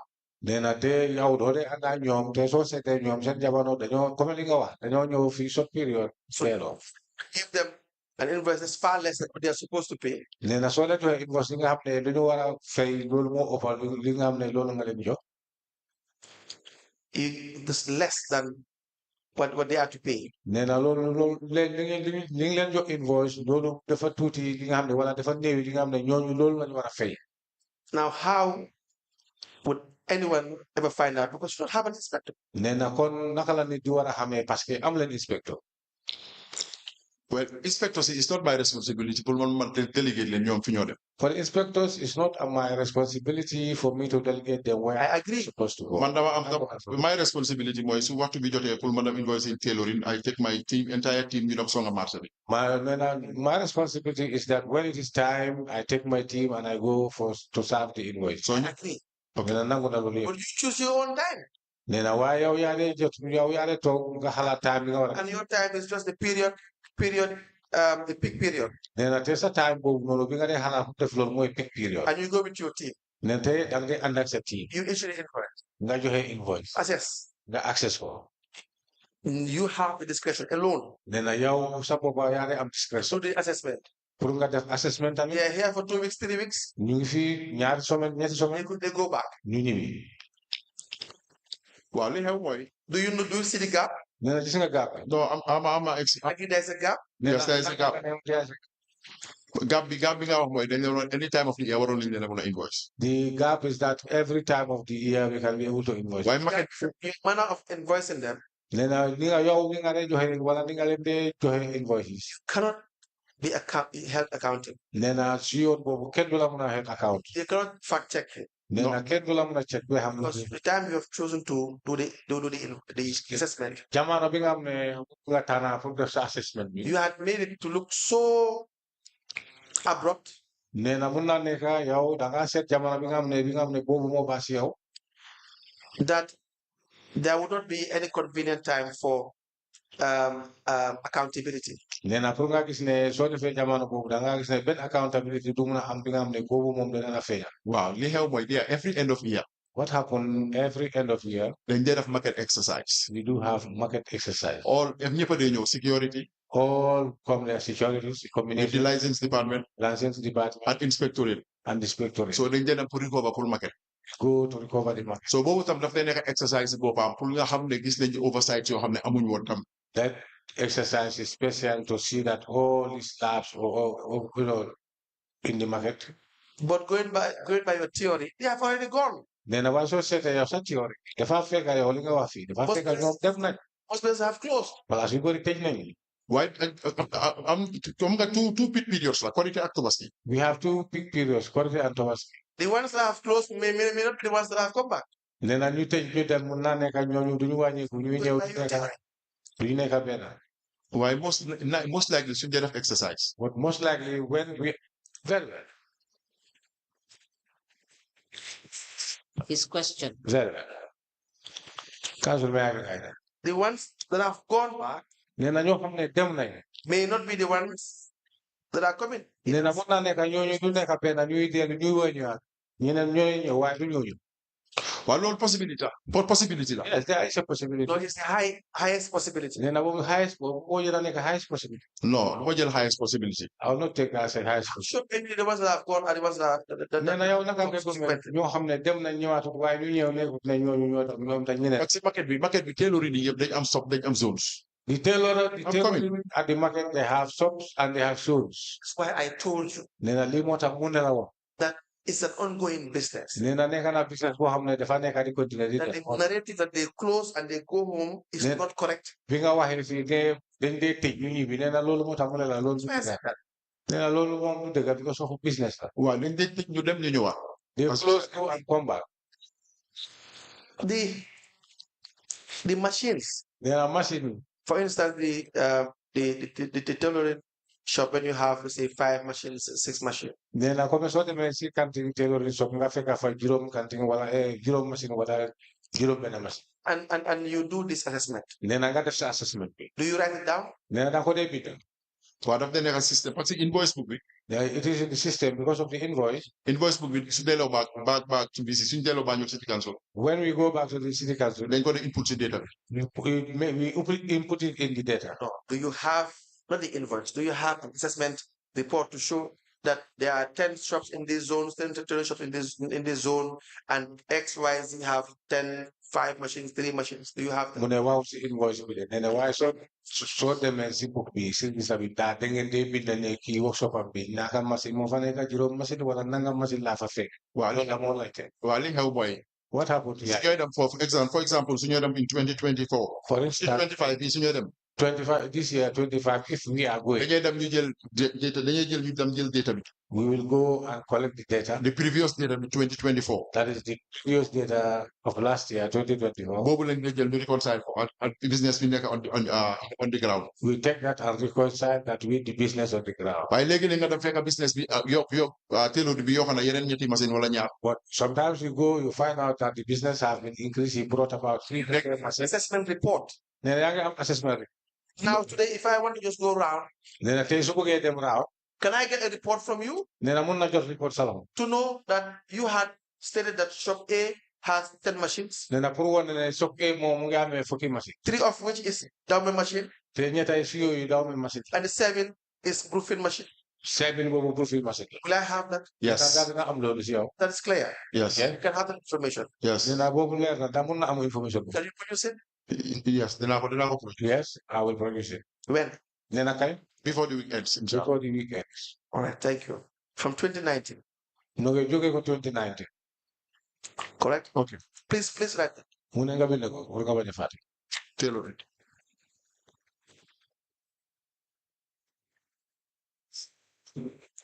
Now,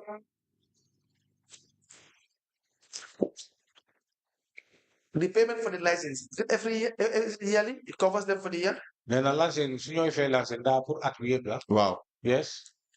So if you have two machines, you're paying, and they are, let's say, Brooklyn machine, they are paying $1,000 for the entire year. Then so I'm a nyari machine, tell you proofing a machine like the family at we nyari using I Wow. Yes. Now, if you go, let's say, during Tobaski, Then I come and you should think in a German autobus. and you find, no, if they decide to pay a shop pays in January, Then I should think in a bit we fair now in January. they have two machines. Then a nyari machine like Brooklyn machines, it will be $2,000. the proofing machine nyar would have $2,000. And they've already paid. Then I take fair and you pay. Do you understand? Yes. We are together. Then I learn. Understand? Yes. And then in the next month, they have about 4 or 5 machines. Then where move talk to sit up and you am nyar wala jenenti machine. How would you know? Wala zero machine. Then I also want to hang Well, somebody that paid in January, come in go ahead. Yes, if somebody paid in January, as you said, So by the time my Dugas market, people need to tailoring.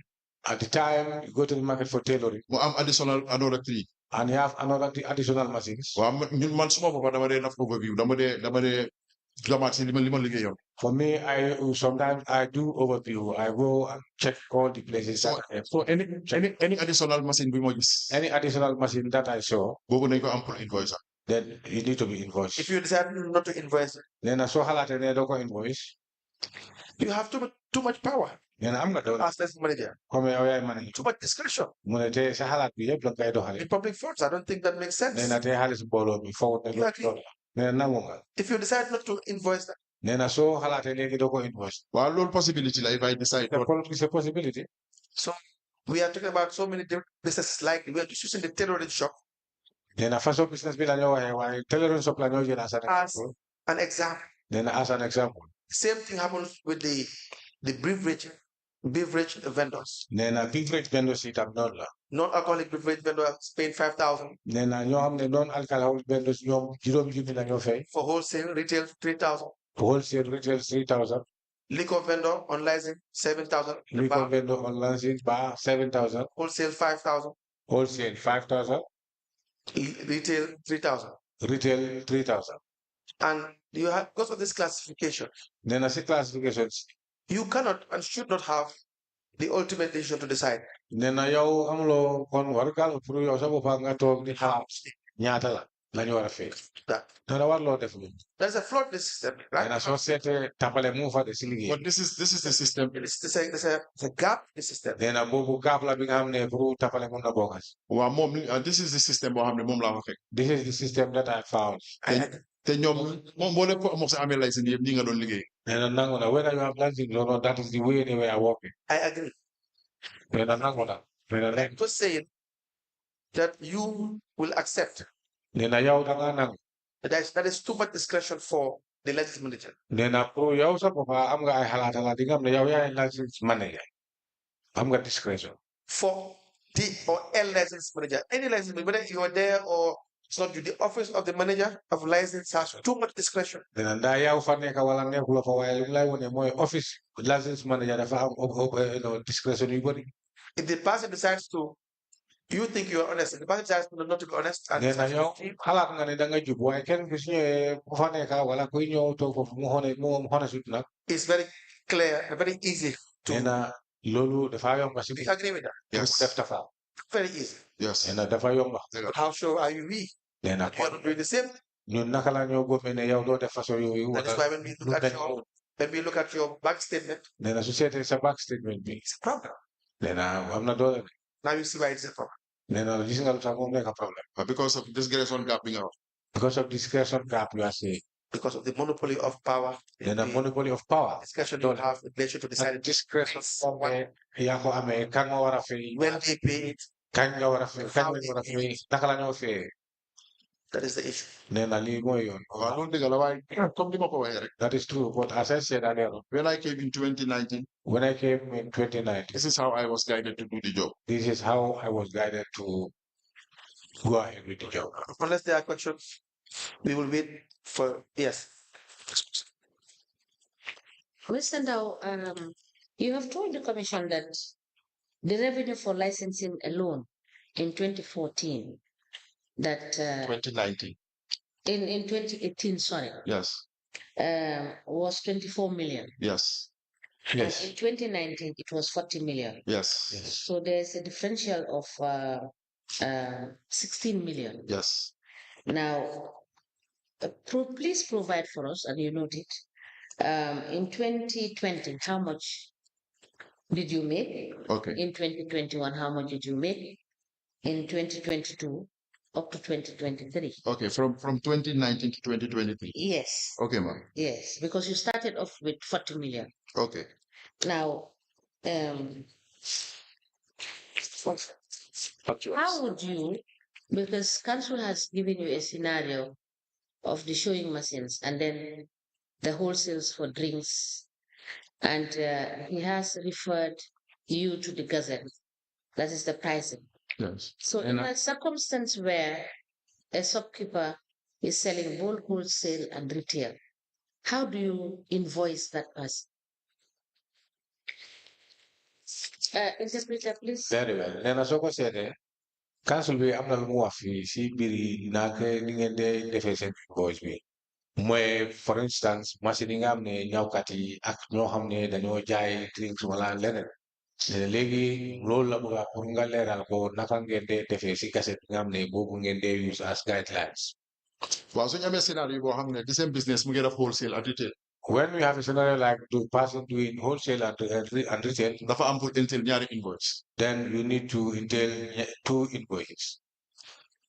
Now, how would we be sure that this explanation you have given is captured in your cash books or in the cash book of the collectors? nee na léegi ñun naka la ñoo leeree si ñun wala naka la ñoo gëmee ne yow li nga natali fii yëpp loolu ni nga ko waxee noonu la amee noonu wala noonu la demee si seen yow sa seen cash book wala gars yi ñoom seen cash book. Wow. Àndala. The business like liquor vendors. The business like liquor vendors. Now in Banjul as of now for benn ñaar la. We have 1 or 2. benn mu ngi nekk Hill Street benn baa ngi nekk McDonald. Well, the one in McDonald and the one in Hill Street. In Hill Street. te ñaar yooyu yëpp retail lañ nekk di def kenn du wholesale. The 2 are doing retail. No, what I ask you is very clear. What I'm Then lu mooy laajte lu leer. in a situation where a wholesaler is at the same time doing retail. nee na lu mooy And you answered the question. You said you will invoice the person. You will give the invoice. You will invoice the business. The business. You will give the business owner 2 invoices. Yes. nee na li mooy wax mooy su fekkee ne nit koo xam ne kenn ki mu ngi def wholesale mu ngi def retail moom mi nga xam ne moom kenn naka ngeen dee def yow tontu nga foofu ne da ngeen dee taa loolu soo leen ko yëgee dafa war a fay ñaari invoice ngeen ko war a jox. Exactly. So yes. now my question is, how would you reflect that in your cash book, and how would the collectors reflect that in their cash book? nee na loolu lu mooy lefte mooy léegi loolu naka nga koy def naka la moo reflecté si sa cash book ak collectors si ñi nga xam ne dañoo ñëw sa gannaaw pour collecte ñooñu loolu naka la moo reflecté si seen cash. waaw dafa nekk for example invoice bi suy dem dafa nekk Mr. so and so. For instance, when the invoice, we are serving the invoice, it should be the name of Mr. So-and-so. Liquor vendor wholesale. Wholesale. Liquor vendor. Liquor vendor wholesale. Liquor vendor wholesale. But for the same Mr. So, got for retail. And at the same time, you repeat the same Mr. So-so. Retail charges. Then there you do the details for the charges. So invoice we nekk daf dee ànd ak receipt boobu. So every invoice have its own receipt. So collector bi su ñëwee dafa jël benn invoice number bi da ko dee indicate ci receipt am. When a collector came, you take the receipt invoice and put it in. Seen where collectors collect. Just like for the collectors see that collect. They will use 1 receipt. Benn receipt rek la ñoo use. Instead of using 2 GTR receipts. Mu ne su fekkee foofu bi nga xam ne dañu war a use ñaari GTR benn. put across is that nee na léegi lu mu yéene pour nga leeral ko mooy the system has so much loopholes. nee na soo seetee système bi dafa am ay pax yu bëri yi nga xam ne yu bëri pour naan You yi nga xam ne ñun duñu la nangu pour yow to have a clear, to have a proper and clear reconciliation. bi nga xam ne loolu du la mën a doo mën a am proper and clear reconciliation nee na ndaalo du dëgg Loopholes. But when it comes to this type of, comme ni nga explain pour benn receipt ñu indicate ko si ñaari. I'm making a general statement. moom general statement General statement. Okay. Yes. I understand. Is that correct? nee na ndaalo du dëgg Yes. Council, yes, you can proceed. Now I have only one question. The 2019. nee na ati 2019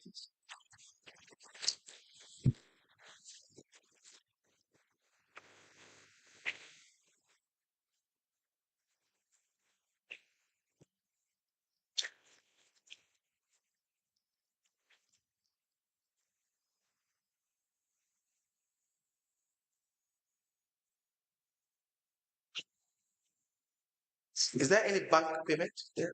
Any bank that shows in the record that payment made for the year? on the 2019 am na fee bi nga xam ne def ngeen ko si bank payment Well, bank payment is a mun naa nekk parce que am na bés benn. Just sample. I just want sample.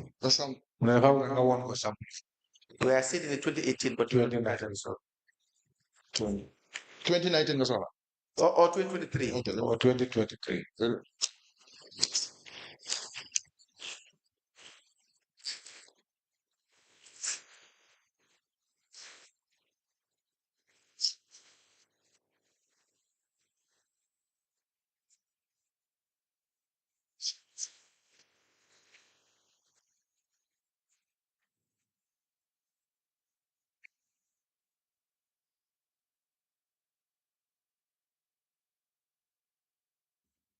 You check page. What? Just tell me the bank.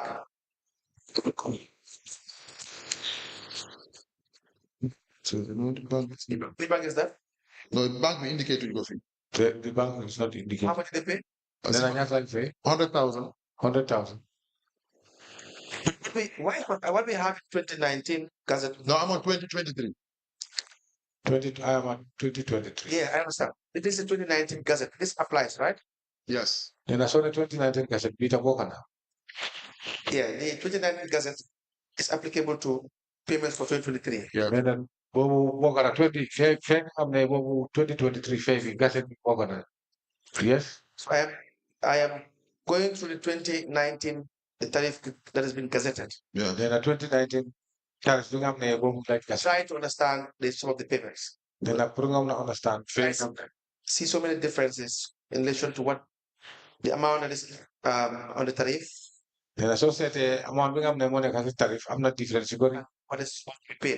te lu war a ak lu nga xam ne loolu lañu war a fay What I have nee na lu mu am as by way of gazette for banks, nee na si kaset bi nga xam ne moo nekk si kaset bi pour ay banques and again, well, I will make a comment later. Is if you have 1 to 3 cashiers, nee na soo amee benn ñetta cashier they have to pay 300,000.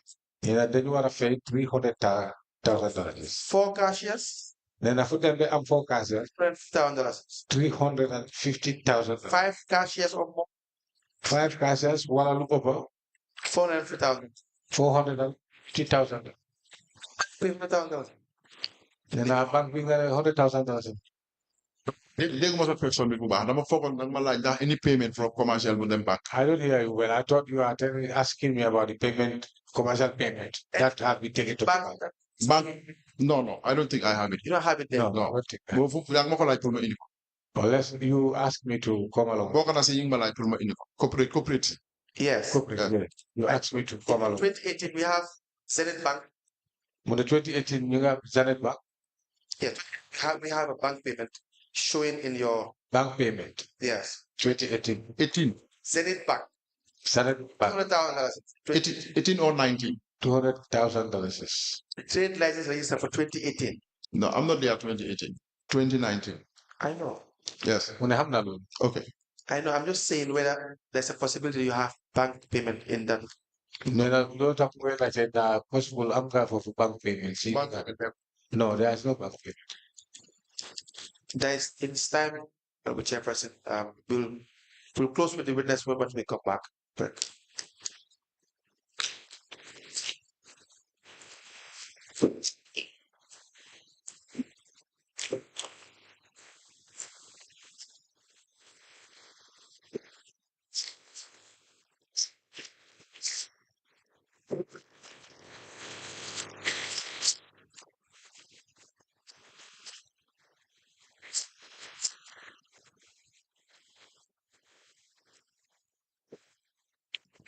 Realize